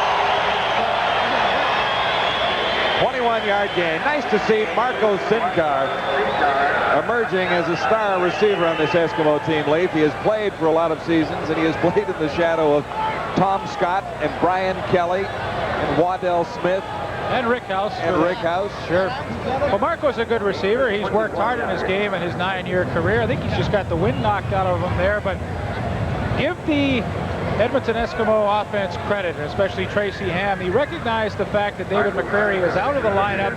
Greg Peterson, number 24, has come in. He's not as good a one-on-one coverage man as McCreary was, and so they set up Sincar on him. He runs a bit of a double out pattern, a good move, and they pick out the right guy to throw against. It's a good throw by Tracy Ham. Watch as he steps up, throws off that front foot, and a good extended catch by Marco Sincar. I think he landed on the football, probably just knocked the wind out of him.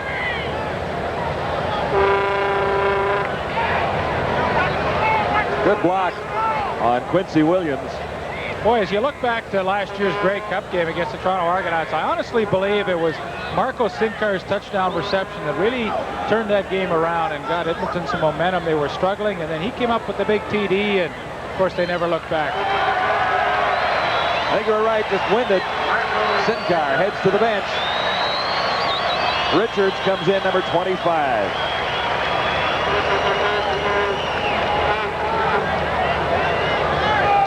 Eskimos' first down goal to go on the reception by Marco Sincar. His fourth is 4 for 63. That last one covered 21 yards. First and goal, Edmonton. Procedure, Tracy Ham looking to find the end zone. He'll get there. Touchdown, but flags are down. What is the spot? Trevor Bowles. Hold on, don't celebrate too loudly yet. Illegal procedure, Edmonton 51, first down. Dave Richardson is number 51. Trevor Bowles, I think, was moving right alongside him. They have the right guard and the right tackle. I believe it was Trevor Bowles. Regardless of that, the Edmonton Eskimos did not get the touchdown, the penalized 5 yards. A few mistakes on this drive, but you know they keep making the big plays at the right time. This is first and 14 for the Eskimos. Tracy Ham looks to the end zone. Stephon Jones can't get to it.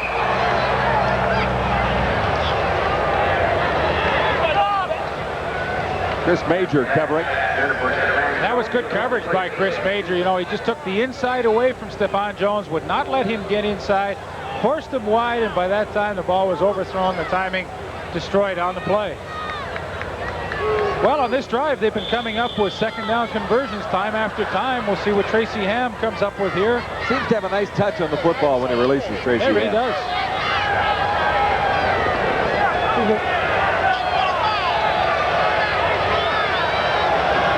This is second and 14 for the Eskimos.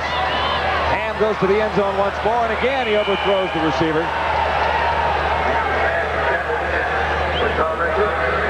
Tom Richards was the intended pass catcher.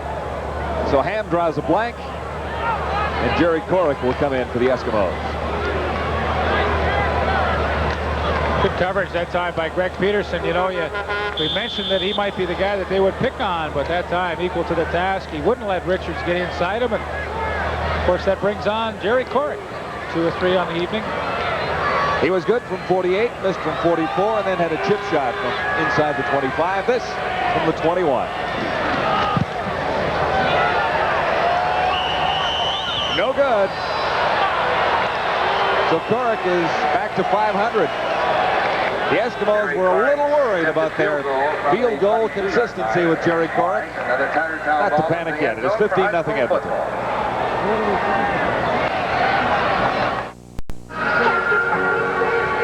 Both starting quarterbacks are out of the lineup. Carl Porter in for the Calgary Stampeders. You watched young Tracy Ham operating for the Edmonton Eskimos and moving the team upfield. Let's see if Carl Porter can replace Rick Johnson effectively. On this night, Johnson did not have any sparkling numbers. There's no real word on exactly what happened to Johnson to force him to the sidelines. He was good on 5 of 11 for 19 yards. Porter has completed 3 of 5 for 28, so already he has moved the football team just a little bit better, and his passing percentage is up there. Well, Wellesley, you know, Rick Johnson stated this year that there was no way that he was not going to get back to the form that he had in 1986 when he was the All-Canadian quarterback, but so far in this early season, things just have not turned out too well for Rick Johnson. 1st and 10 Stampeders. They begin from the 35 and trail by 15. This is Tim Petros. Petros pulls his way close to the 45. He'll be very close to a first down. We saw him play a game in Calgary last year, Leaf, after Larry Kuharich had taken over. I don't remember all of the numbers, but he sure had some big rushing yardage. Calgary, the ball on their own 44. I do recall a game, and I think they were playing the BC Lions in an upset win that night. I think that is exactly the evening. Petros was terrific. Second down, short yardage. Allen has the first down, and several to spare across midfield and down to the Eskimo 53. Lee Spivey sprung him free. Well, they've had a lot of success with that play tonight. That's about the 3rd time Gary Allen has run it. Earlier he got 17 yards. Watch the block. Number 61, Tom Spallettini on the trap. It's a quick hitter, and if Gary Allen gets a little seam, he's off and running with some good yardage. And boy, that makes it easy for Carl Porter if he can just keep it on the ground and grind it out. Stampeders right at midfield with a first down. Tim Petros lost the football. Edmonton has recovered. Brett Williams pausing the fumble. The Eskimos force a turnover, and the Calgary Stampeders have to wonder when they're going to get some kind of a break. Larry Ruck came up with it. Well, Larry Ruck's had a great game tonight. Some good coverage, some good hits, and now a fumble recovery. Let's see if we can see what happens. It is Brett Williams, the toaster, number 91, strips it free from Tim Petros, and Larry Ruck with the fumble recovery, and Stampeders just cannot buy a break tonight. Good play by Brett Williams. Funny, that's the first time I think we've mentioned his name tonight. He's been pretty quiet. From the 52, it is an Eskimo first down. Turnovers favor the Eskimos. The Calgary Stampeders have coughed it up twice. Actually, Tracy Ham might have been lucky to hang on to the football there. Well, I suspect the Calgary defense has been sitting on the sideline saying, you know, if we're going to have a chance of winning this game, I think we're going to have to do something on defense to get this thing turned around. And pretty good sack that time by number 38, Bruce Green. As you can see, they've been able to get to Edmonton quarterbacks twice tonight. But I think it's going to have to be the defense to come up with a big play and turn this game around. A loss of 9. This is 2nd and 19. Ham in trouble again. Gets away and fires. Good play as Richards has a first down. Boy, that was a big play for the Eskimos. Tom Richards beat the blitz as Flagel and Hogue were coming through.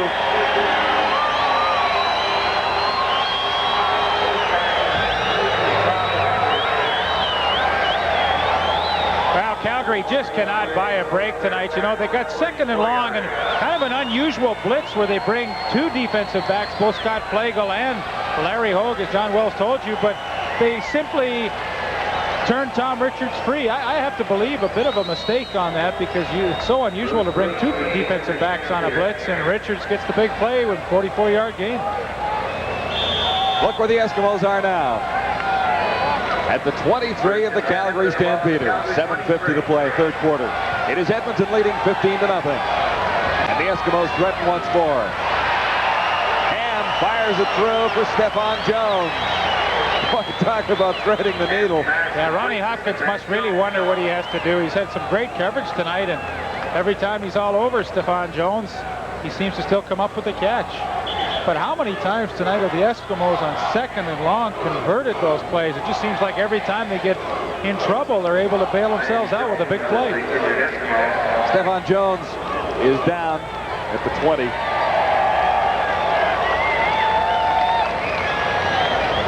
Well, one of the things that makes him such a good receiver is he's very good with the basics. You know, you almost think of him strictly as a deep receiver, but he's been running the hook pattern extremely well tonight. Brings this one back to the quarterback, and when you keep working your way back to the quarterback, make sure that defensive back can't get around and break it up, and Stefan Jones has done an excellent job tonight.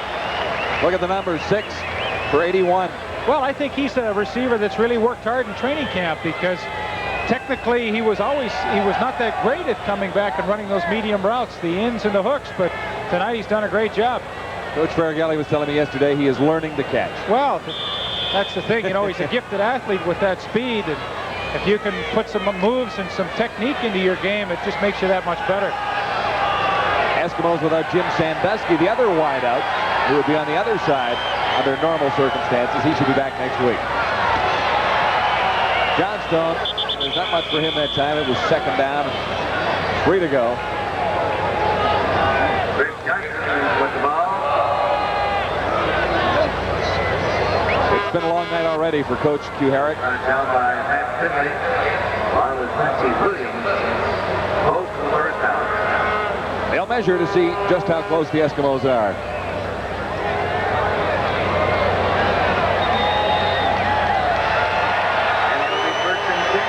Not by much, but that doesn't matter. Any portion of the ball, 1st and 10 Edmonton.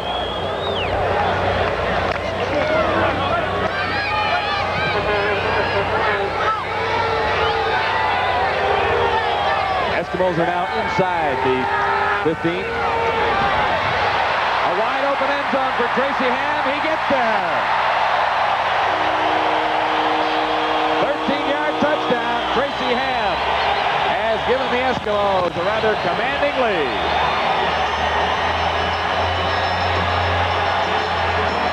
For a guy with little experience, he doesn't look that badly. No, he's been pretty cool tonight, and you know, John, I think if he was wearing number 9 on his back, you wouldn't know the difference between Tracy Ham and Damon Allen. You know, see the way he sets up, he hangs in the pocket, sees everything covered, and takes off and runs. And, well, you know he can run. He had over 3,000 yards at Georgia Southern. In fact, they called their offense not the wishbone, but the ham bone. Add one more for Jerry Carrick. And the Eskimos are in front by 22. It has not been a good night so far for the Calgary Stampeders. Everything they have tried has failed. Ladies and gentlemen, if you'll turn to page. Quick look back. Well, Tracy Ham shows a lot of poise for a young quarterback getting his first taste of action. Everything covered, and he just simply runs it into the end zone. Nice run, nice touchdown, and of course there was the fumble by number 12, Tim Petros, that really got this started. 10 points on the last 2 drives for the Eskimos, courtesy of turnovers by the Calgary Stampeders. Yeah, the Stampeders began that at turned it over to the Eskimos at the 48-yard line, so there was excellent field position, but don't take anything away from Tracy Ham because he moved the club very well, didn't he? He sure has. McBee and Hopkins deep for the Calgary Stampeders. Correct. Has it teed at the 35 and gets under it this time. This is Hopkins. Little seam, good return. Hopkins near midfield. He's at the 53. Larry Ruck led the Eskimo tacklers. Well, not surprising, John. Ronnie Hopkins led the Canadian Football League in kickoff returns last year with over 1,000 yards. Has 30 right there. Yeah, and he's a good corner, too. He's had a tough night. He's had great coverage, but every time he's been all over Jones, he's made the catches. Now, listen, do I get a mulligan on my first night of picks? Because I'm losing miserably. I took the Stampeders with 6 points. What was the spread, 6? Yeah. Woo-hoo. I'll tell you, I don't think there are mulligans in this game. Stamps have it rolling now as Larry Willis picks up the first down, then loses it. He's back to pick up 10 yards. Willis has had a difficult night. That's his first catch of the season. Obviously, of the night as well. But Larry's a talker, you know, and he's been talking to these Edmonton players for about a year now, and they don't like each other. And when you don't produce, when you do talking, it's not a good situation. See, I always like it when the players get involved and fire a few shots back and forth. Tilly to Black, Calgary 53. After yards were gained. First down. First down will stand. The penalty happened and was called on Reggie Irving after the yards were picked up. But I always like it when the players get a little involved and say, I do hey, too. I can beat you and you can watch my dust. But sometimes it backfires a little bit, and maybe that's been the case for Willis tonight, because he has been bothered by something and has not been the Larry Willis we're often used to seeing. Tell you what, it's never affected the way James Curry's played. It's true. He likes to talk, and he can sure back it up. First down, Stampeders at the 52. Another flag. Footer to the far side. Emmanuel Tolbert has 5, and the Eskimos surrounded him. Bass, Ruck, and Taylor. There's no flag on the play, Leaf. There's a yellow football tossing around down here, one of those miniature ones. It came flying down. I saw yellow. No flag. Pick up a 4. Gain of 3 will be second down and 7. Calgary. Second and 6 for the Stampeders. They're across midfield, but barely. Footer slips. That is a flag. Back to the line of scrimmage. Ruck, Bass, in on the tackle. It will likely go against Calgary. Well, anytime you see a flag in the backfield, 9 times out of 10, it's holding, and I believe that's the case for the Stampeders as they are talking to the Edmonton captain. Calgary 61. Decline. Holding against Calgary, decline. The left guard, Tom Spallettini, number 61, and he's simply got a big grab on the toaster. He's coming through, and a good call by the officials. Once again, mistakes hurt the Calgary Stampeders, although they wouldn't have been able to pick up the first down with that reception of Gary Allen. Richards and Krautzer deep for the Eskimos. Low snap to Harper. Not a good kick. Out of bounds for no return, however. So the Eskimos will begin back at the 27. A 28-yard kick for Glenn Harper that time. Doesn't do much for the average. There's the score. 27-yard punt. Return will be first and 10. Having the ball on the road. It has been the Eskimos so far, and some celebration in the stands as the Eskimos lead the Calgary Stampeders by 22 points. Calgary has made an awful lot of mistakes that would have proved costly. The Eskimos, in defense of their Grey Cup championship won last year in Vancouver, have looked rather sharp both sides of the football league. They've sent in the backup quarterback, Tracy Hand. He has moved the football team. Well, John, it's as simple as this. You know, the good teams always do the same thing. They don't beat themselves. And Edmonton has played it pretty close to the best here. And the opening game of the season haven't made a lot of mistakes and capitalized when they've had the turnovers. There's Gary Durchik alongside of Joe Ferrighelli. Fans might remember Gary Durchik was the head coach of the Montreal Concourse a couple of years ago, and now the offensive line coach with the Edmonton Eskimos. And he is a nice guy. Oh, he's a great guy. Enjoyable to talk to. Eskimos first down at the 27. This is Johnstone, and he's upended after a gain of close to 3. And Warnock making the tackle. Numbers on Tracy Hand so far, 6 of 9, 117 yards. He carried in for a touchdown himself. Gain of a couple will be second down. Edmonton. Ball on their own 29. This will be second down and 8.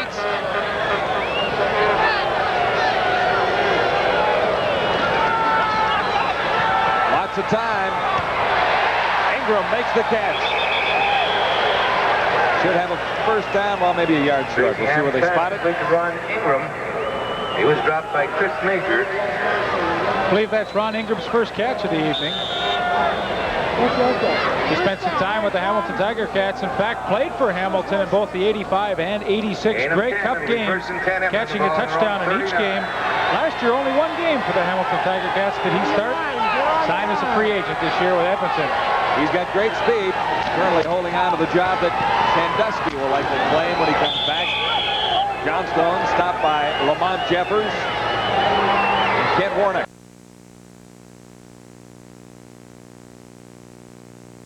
A couple of years back.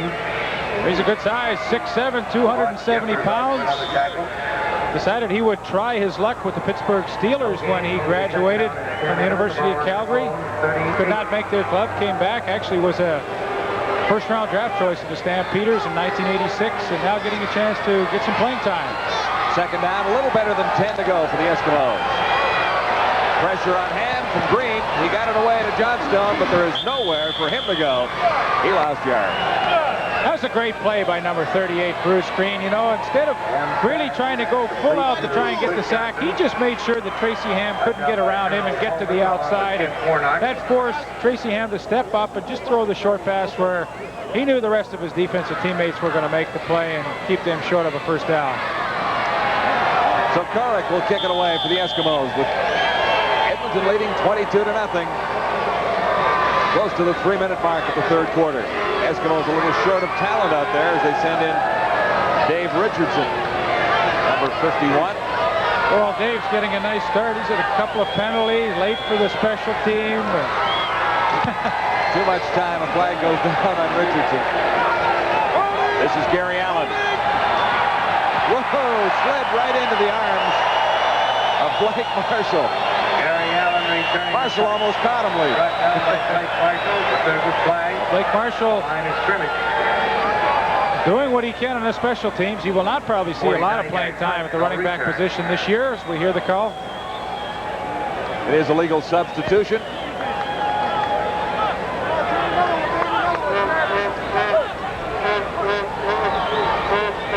So the option belongs to the Calgary Stampeders.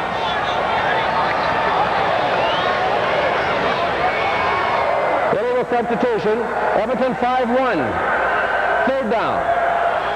Illegal substitution. They got a pretty good kick away, so the Stampeders will hope that Korik won't be able to match a 50-yarder this time, and they'll get better field position. And a return, perhaps. Well, for Larry Kaharick tonight, if it weren't for bad luck, he wouldn't have any at all because things have just not worked out for his Stampeders.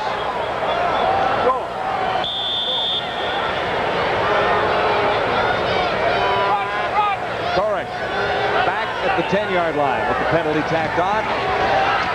Charge. He gets it away. Allen once more. Nowhere to go. And Richardson upfield to make the tackle. Atones for the penalty a little bit. 4-yard return, a 54-yard kick. When you say things aren't going right for the Stampeders, Lee, Korik comes back and kicks it 4 yards further, so there's really not much difference on the exchange. First and 10, Calgary. Well, I think if he can improve on his consistency both in punting and field goal kicking, he'll be one of the better ones in the league. And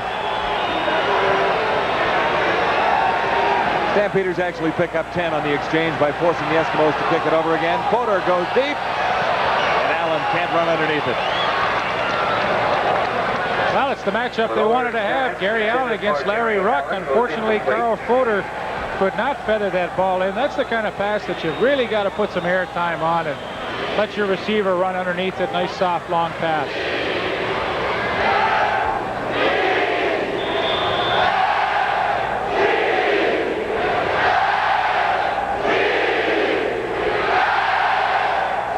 A minute 47 remaining, third quarter. This is 2nd and 10 for the Stampeders. They trail by 22.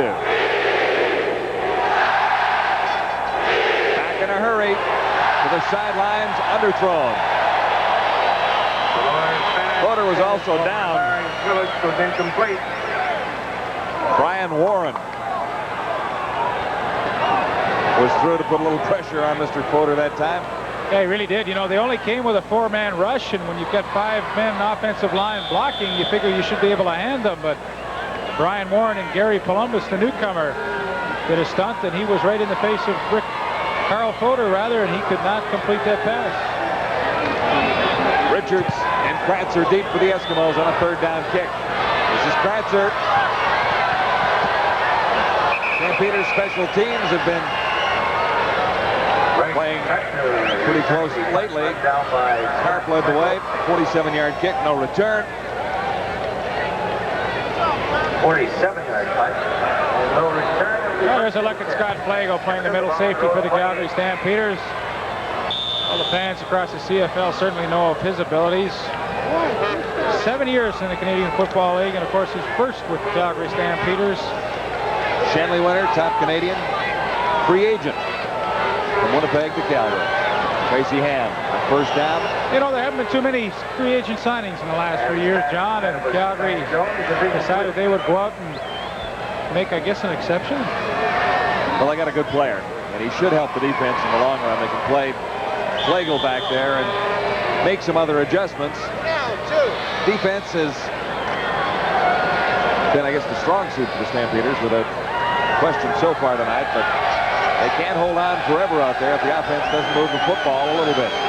2nd and 10. Pressure on Ham from Flago. Ruled an incomplete pass. Tracy Ham's pass was incomplete. Well, I would guess Scott Flago's probably come about 7 times tonight on that middle safety blitz, and this is really the first, or actually the second time that he's been able to get in and get to the quarterback, and he causes that incompletion as he knocks the arm of Tracy Ham, but they have blitzed a lot on 2nd down and really haven't got the production out of it that I think they would have hoped to. See if the Stampeders can get that kick return game going. Willis and Allen are deep for Jerry Korak's punt. Korak from the 15.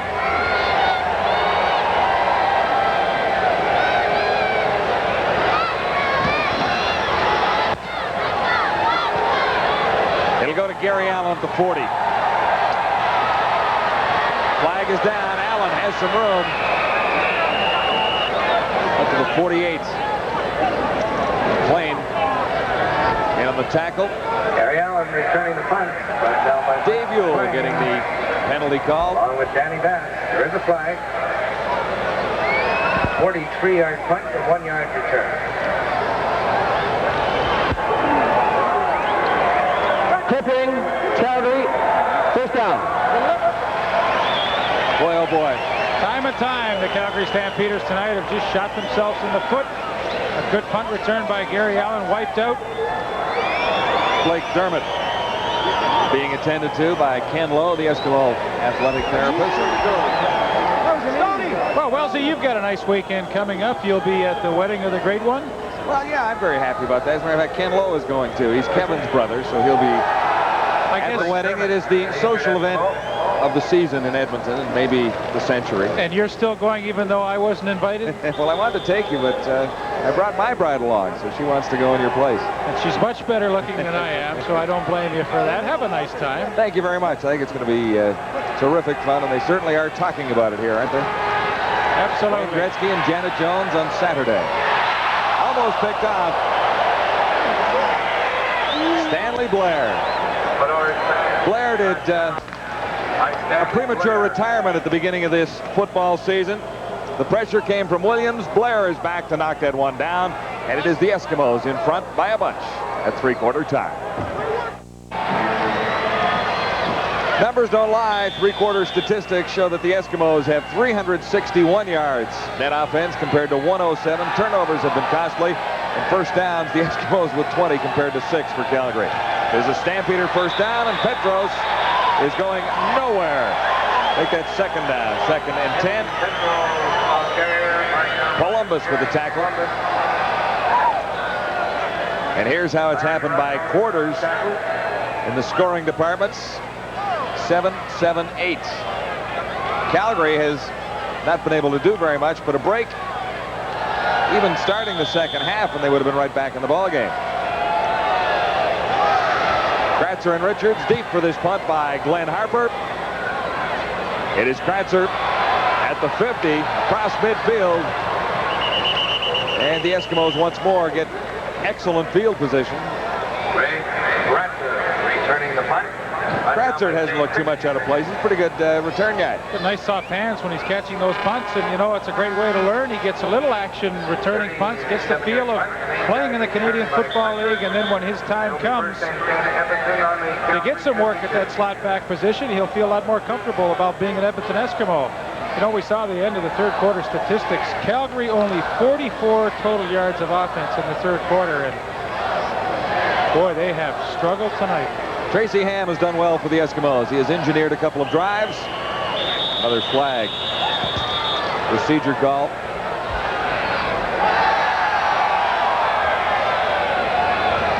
Time count violation against Ham. Time count violation. Edmonton number 8. First down. Time count violation. The Edmonton Eskimos have not lost a home opener since Tom Wilkinson was the quarterback, back to July '87. The Bombers did it to them. By 3 only. 1977. Was that Dieter Brock then? 77? 77, yeah, it had to be. Yeah, I would think so. Tracy Ham is close to 10, but he'll be short of the first down.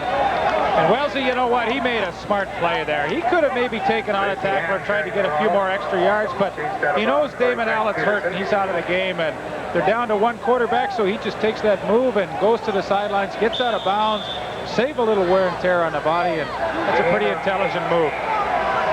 No word on the injuries to either starting quarterback, Rick Johnson for Calgary or Damon Allen for the Eskimos. This step, second down. At 5. Richards, and it was behind him, really. Not much of a chance to grab that one. I'm looking down at the Edmonton Eskimo bench, and I don't see Damon Allen down there. Who would be the third string quarterback?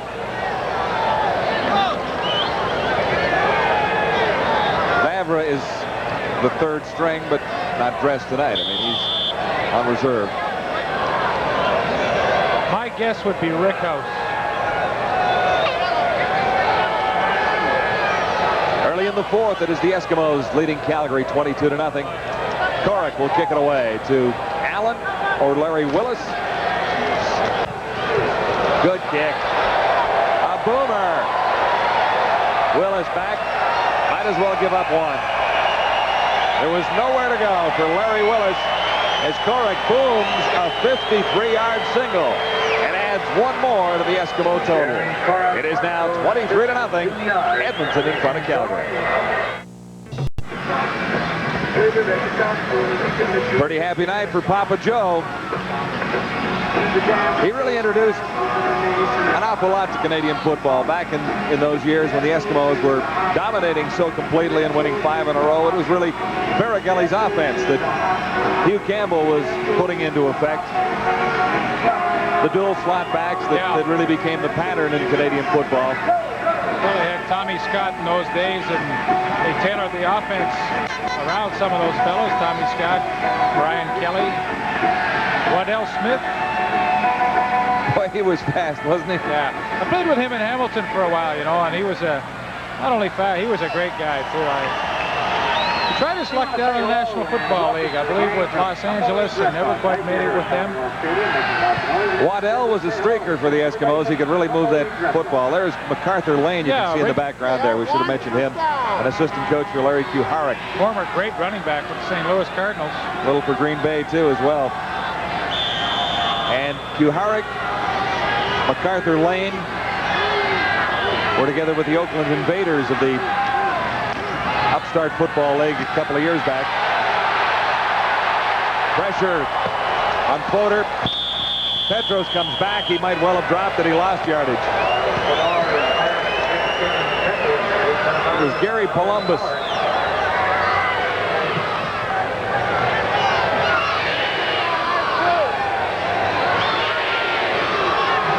Also on Kuharek's staff, Freddie Bolitnikoff.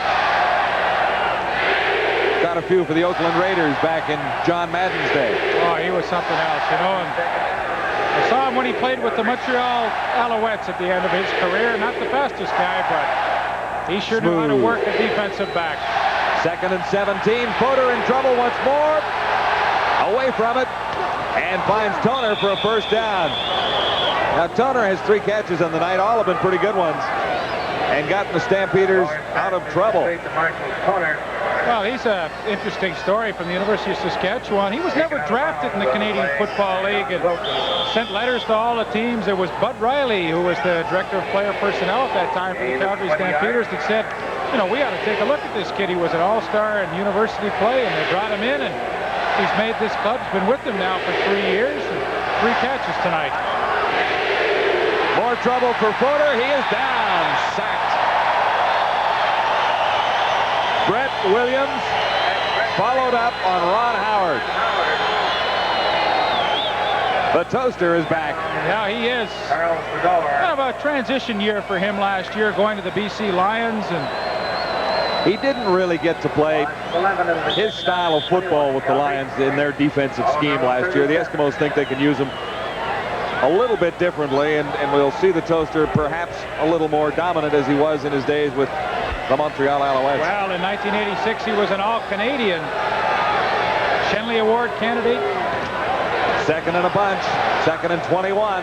They might get it if Toner can grab a couple more. Comes up about a yard short. Well, they'll go for it here. I mean, if Herrick will go for it on 3rd and 5, he's going to go for it on 3rd and 1. Particularly with this kind of field position, they're crossing into Edmonton territory now. But just, well, he may be a yard and a half, maybe 2 yards short here. The Toaster is hurt.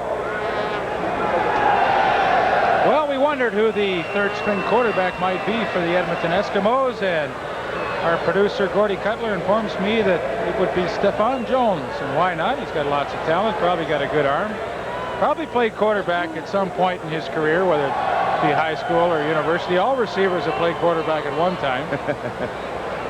That's very true. A lot of them have anyway. Did you play quarterback in high school? Absolutely. That's why I said it. Were you any good? No. No. So you went to wide receiver. That's right. Yeah. The Toaster's quite a character. In fact, you know, for new fans of the Canadian Football League, he used to come in on 3rd down running situations with the Alouettes, and he said, I'm going to call myself the Toaster because I burn him on both sides of the ball. 3rd and 2. Fodor in trouble. He's not going to get the first down. Now he gets outside. Good fake. Fodor has the first down. I thought he was stopped for a big loss. Well, I don't know how he got away from the pack there, John, but on a 3rd down gamble, they go to what they call a naked bootleg, a little fake, and then he's going to take it by himself. But Larry Ruck was right there blitzing from the outside linebacking spot. He could not make the tackle, and they pick up the first down. Put another block in that play and put it in the playbook. It was good for 15. One of the better looking plays they've had. From the 40, first down, Stampeders. Fodor. Tolbert now. Was he in bounds? Yes, they ruled it a catch. Emmanuel Tolbert. Second catch of the night for Tolbert. 10:20 to go. That's a great one-hander. They throw it just over the top of Larry Ruck, the outside linebacker. Good touch on the football here by Carl Fodor. And watch the one-hander first to bring it in, and then the fancy footwork to stay in bounds. Only 1 foot needed. There it is right there. Great call and super catch. Stampeders on a bit of a roll. 2 first downs in a row. From the 25, Fodor is picked off. Tough call, too. Tough break as he's picked off by Don Wilson. Ruck applied some pressure, but I think the receiver fell, and it was a bit of a gift on the IC. Wilson gets credit for the interception. Fodor heads to the sidelines, but we can see it again. The receiver went down. Well, the Eskimos starting 5 imports in that defensive secondary. Don Wilson in the middle safety. Fodor throws up a gift, and Don Wilson's there to make the easy catch. And really, quite frankly, don't know who he was throwing to. Nevertheless, the Stampeders stall once again. Going back the other way, the Eskimos with a first down from the 21. Flag down. Spallettini carrying for Edmonton. Stopped by Quincy Williams. Tony Spallettini. Face mask, Calgary 99. First down. Called for a face mask. Tony Spallettini. A first-year Eskimo. Eskimos have it 1st and 10, and they're on 44. Saw a little action late last year, but there you see the block on Matt Finley, and he's got the hook out once again. first down Eskimos. They near the 45. This is Skinner. Allman had him. Chris Skinner with the ball.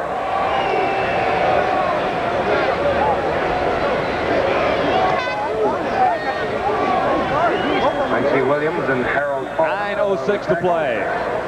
At Commonwealth tonight, 23-0, the Eskimos in front of the Stampeders.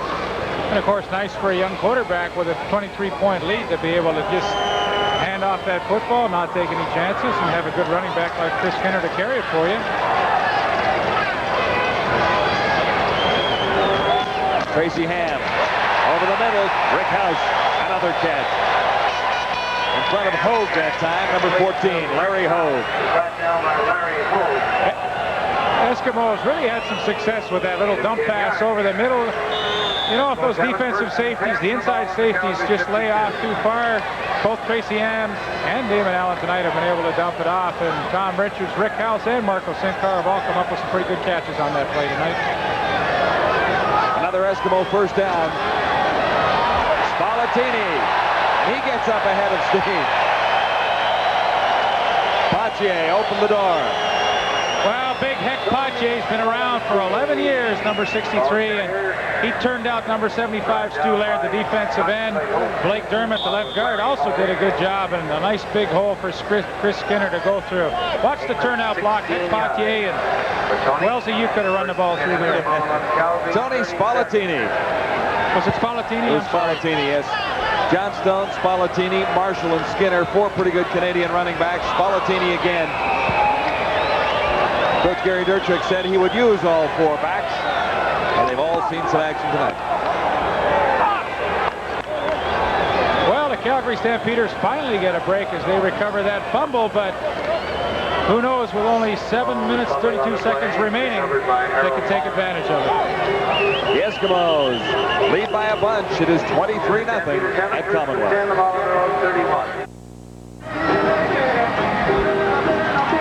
Game of the week on TSN continues with 7:32 to play, fourth quarter. The Eskimos have been in control since the outset. Spallettini losing the football here. Turnover to Calgary. Well, a hit by number 91, Quincy Williams, caused the fumble, but I'm afraid it might be just a little too late for the Stampeders. First down, Calgary from the 30. Fodor, the quarterback, has Tolbert for a first down. A gain of 21. Miller's pass is complete to Emmanuel Tolbert, brought down by Cliff Tony. What a career he's had in his 8 years in the CFL. The last 3 years in a row, over 1,000 yards each season, and receiving 4 times in his 8-year career. He's been over 1,000. First down, Stampeders again, and that time first pass thrown in Tony Dennis's direction. Number 88, acquired from Saskatchewan for Rocco Romano.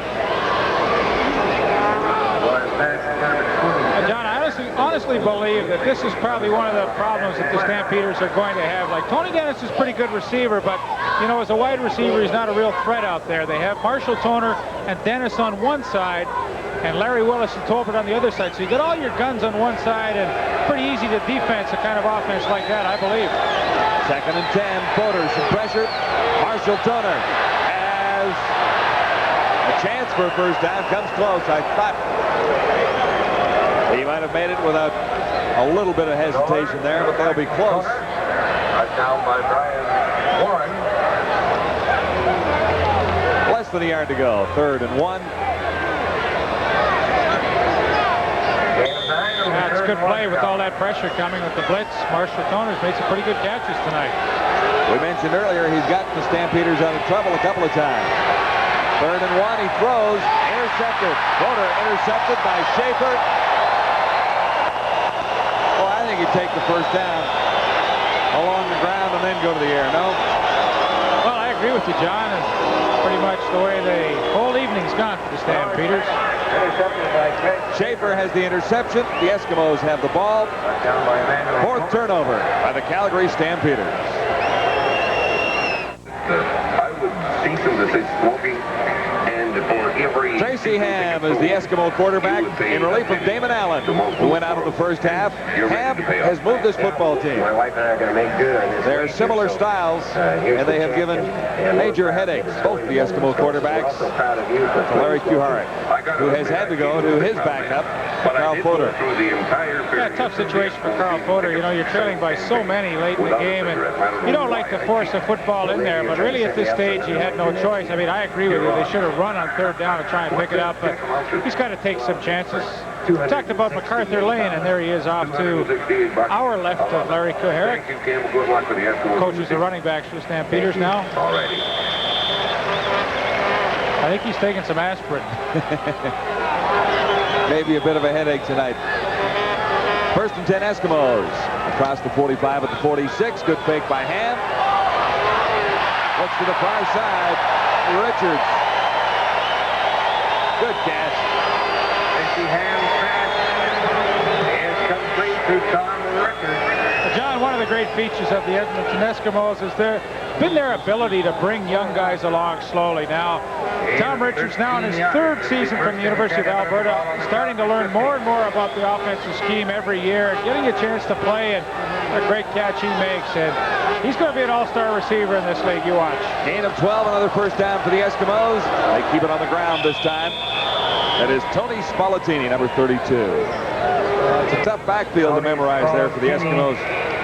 Leaf Skinner is 35, Spallettini 32, Marshall 22. The numbers can be a little confusing at times. I'm glad it's you and not me doing it. Gain of 1. It'll be 2nd down and 9. Everton ball to Calgary 49. Official paid at Commonwealth tonight, 27.889.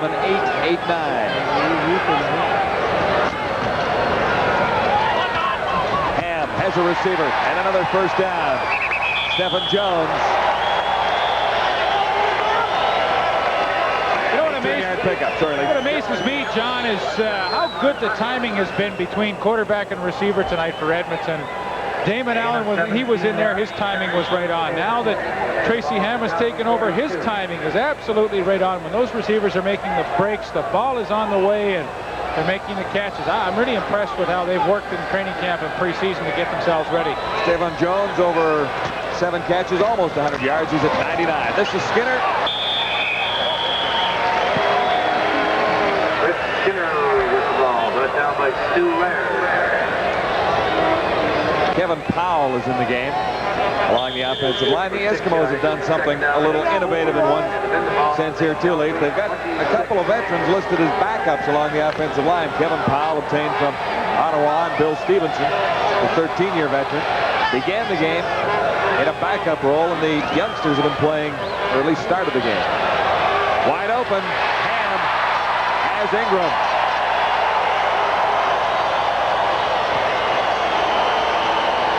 Another 21 for Tracy Ham.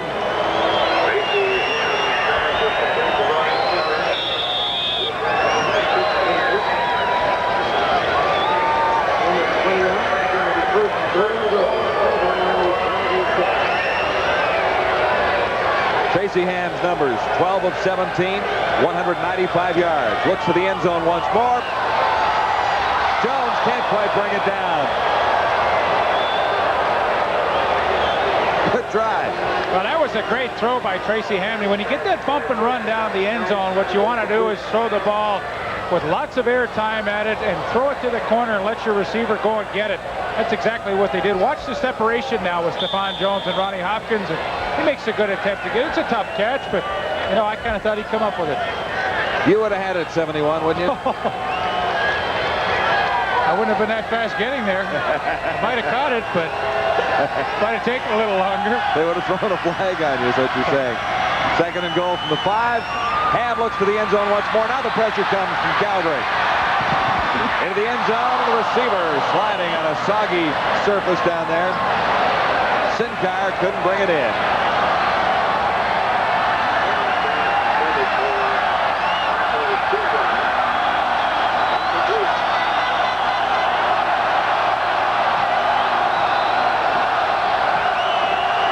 There's your score. Stampeders down by 23.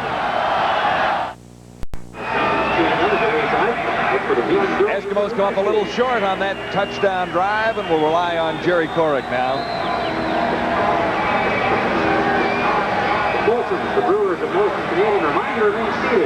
Tracy Ham has moved this football team rather impressively since taking over from Damon Allen.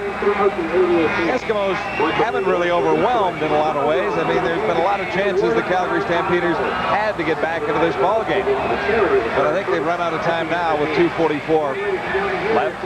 Well, the Eskimos just haven't beaten themselves as they do year after year, game after game. 7 points a quarter is what they've been cooking along at. Well, they've waited for their opportunities. They've taken advantage of it, and Calgary's just kind of self-destructive tonight.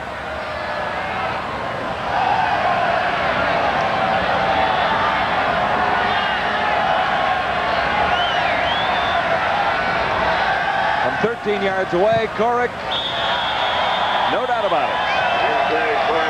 It doesn't get any easier for the Stampeders next week as they take on the Lions at BC Place.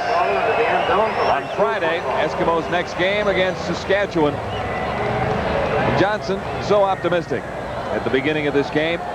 He was shaken up and injured, but he really didn't have a good rhythm going even before he was hurt. So they'll regroup these Stampeders and get ready to tackle Matt Dunnigan and the BC Lions. Who look very good. Piece of work. Yeah, they look great. One guy can make a difference at times, can't he, Lee? I believe so. You know, it was really interesting for me to watch that game the other night and how the offenses of both teams have changed in 1 year. Roy DeWalt with a drop-back passer. Now Dunnigan was scrambling in BC, and of course DeWalt with the drop-back style in Winnipeg. We're so used to seeing a Tommy Clements run all around the field, and now they have changed their scheme. Floater in trouble, gets away. Anybody open? Larry Willis says yes, and has the first down. Perhaps the best play by Willis all night. Well, he took a real shot from number 20, Don Wilson, as he made that catch along the sidelines. And how in the world did Carl Floater ever get away to even try this pass?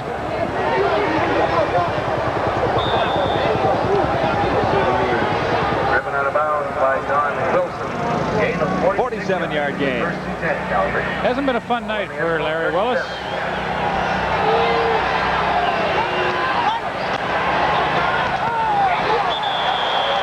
Floater on the money for Tolbert.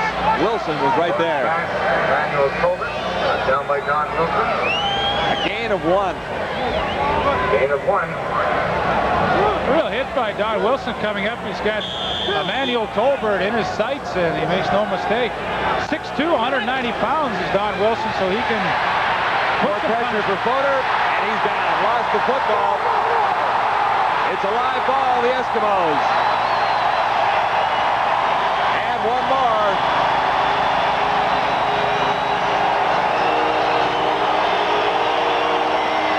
Ron Howard.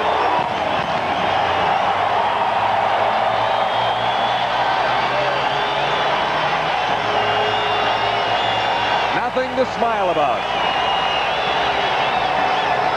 Ron Howard jumped on a fumbled football, and 59 yards later, there was no doubt along the route that he would score. Once more. Howard coming on the blitz, too, and it's number 30, Danny Bass, along with number 38, Brian Warren, who knocked the ball loose. Howard was the first man through and had lots of company as he strolled to the end zone.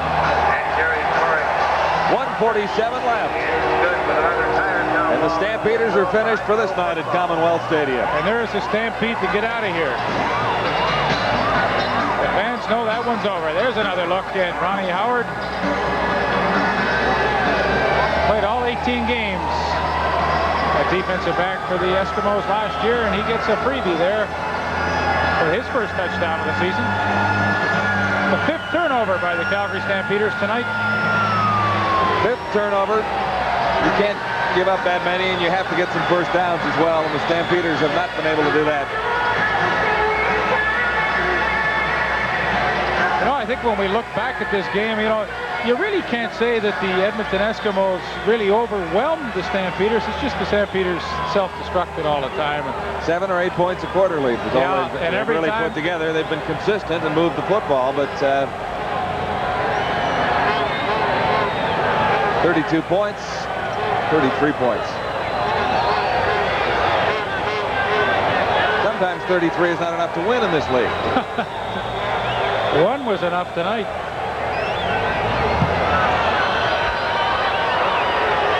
This is Hopkins. Eskimo kick coverage, effective there. Flag thrown. On Stanley Blair, number 5. Down by Craig Schaefer.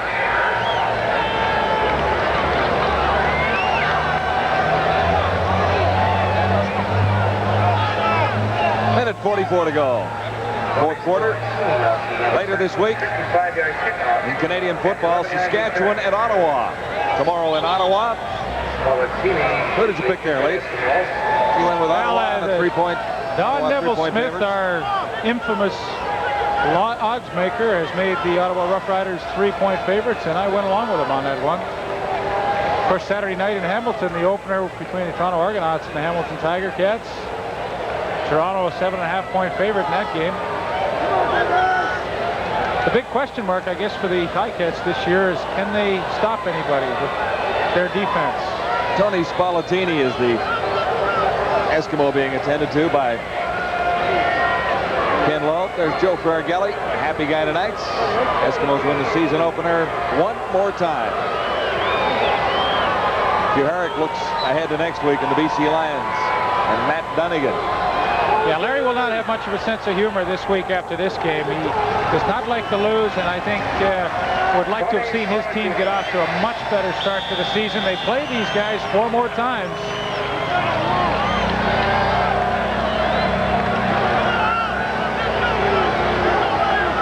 A minute 44 on the clock. It is a Stampeder first down. Calgary beginning at the 41. They trail 33 to nothing to the Eskimos.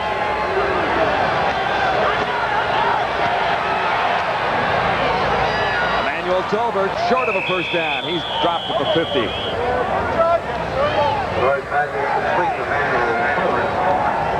Down by Mike McLean. Stampeders were not shut out in either of the last 2 seasons.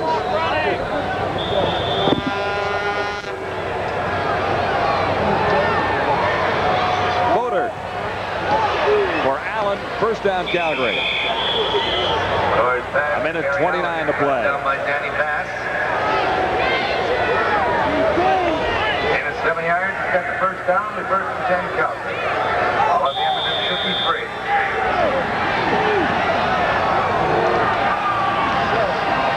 Another flag footer for the sidelines intended for Toner. It was well off the target. 1 minute, 19 seconds to play.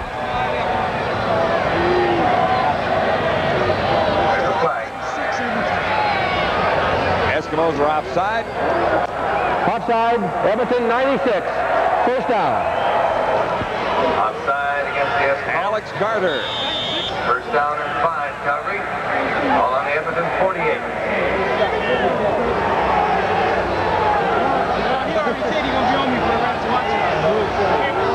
First and 5, Calgary. Pass was through with pressure on the quarterback Voter. Toner was the intended receiver.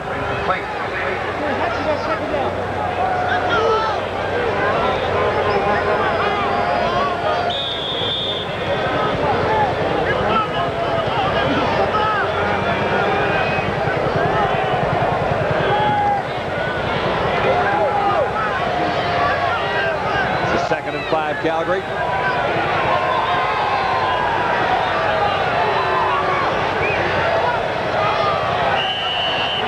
And it took Voter too long to get the ball in play.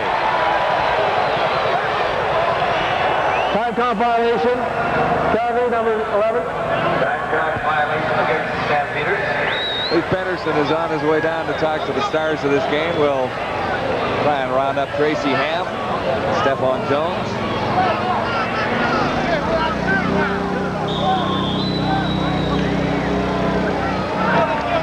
Three to nothing. The Eskimos opening 88s.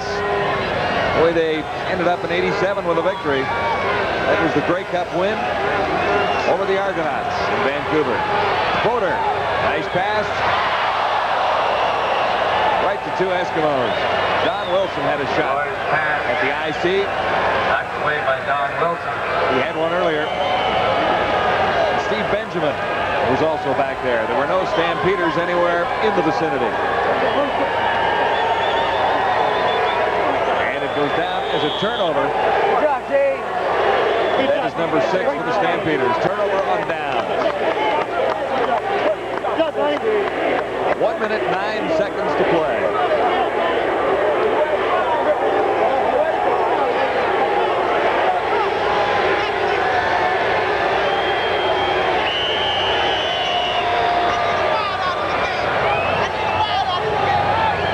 Another flag goes down. Tracy Ham over talking to the officials.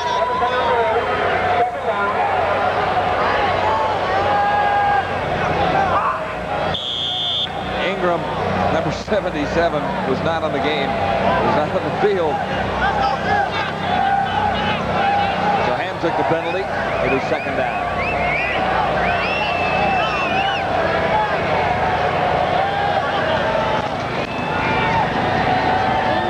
Spallettini, number 32. He's had a lot of action. Tony Spallettini in the second with half. the ball.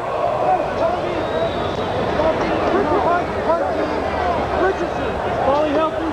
Yeah, Spallettini's okay. Spallettini gets 6 yards and be third down and 4. Ball on their own 54. So bring on Jerry Corrick once more. His average 43-2 on the nights. That's not bad at all. The 54-yarder helped out. Allen and Willis are deep. The Stampeders' return game has not been very effective tonight.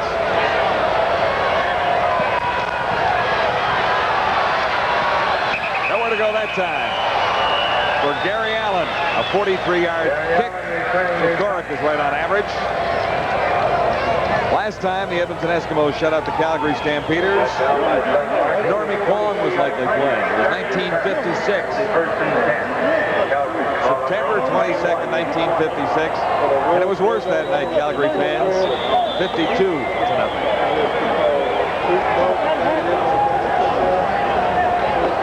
Bobby Layden is the only one, our stats man, who remembers that night vividly. Kyle Porter ahead as he unloads this long attempt. Almost another Eskimo interception as Benjamin turned around but couldn't quite bring it in. The pass was intended for Larry Willis. And he celebrated his 25th birthday yesterday, Mr. Willis did. On the sidelines, Johnson with Coach Q. Herrick.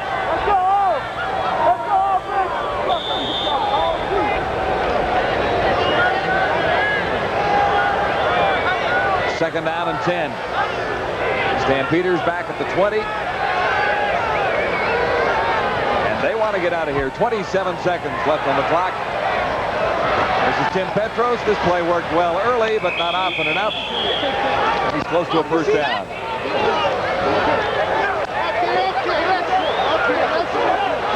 Flags all over the place, and there's a fight breaking out. Willis upset. Porter trying to hold it back.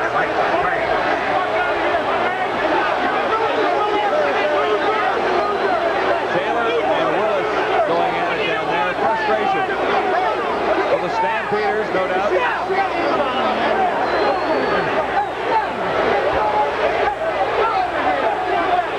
20 seconds on the clock.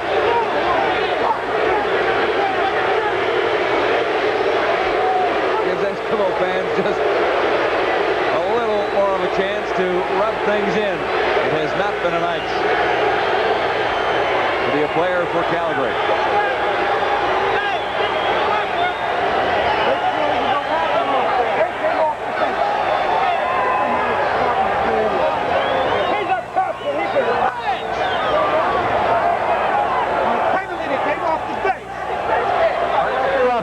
Edmonton number 19. First down. Danny Taylor was the culprit. They came off the fucking bench. Well, talk to the head referee. Talk to the head referee. Tell the referee. I saw your team off the bench too. I'll talk to you. I don't know what Joe Farragelli is chirping about down there. He's got a 33-point lead. 20 seconds on the clock.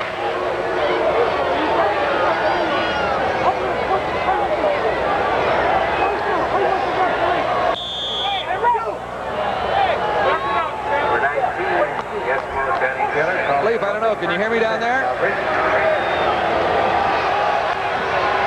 Yes, I can, Wellesley. What was Faragelli so upset about?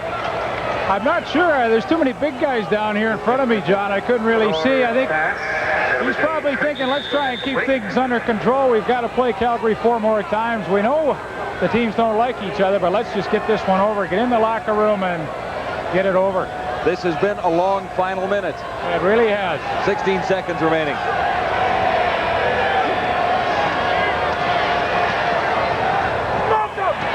Tolbert.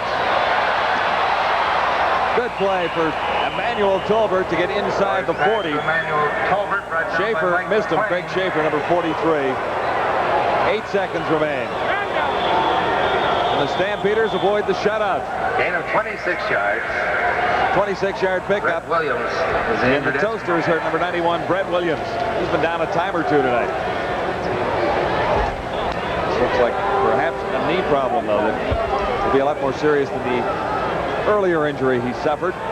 8 seconds on the clock.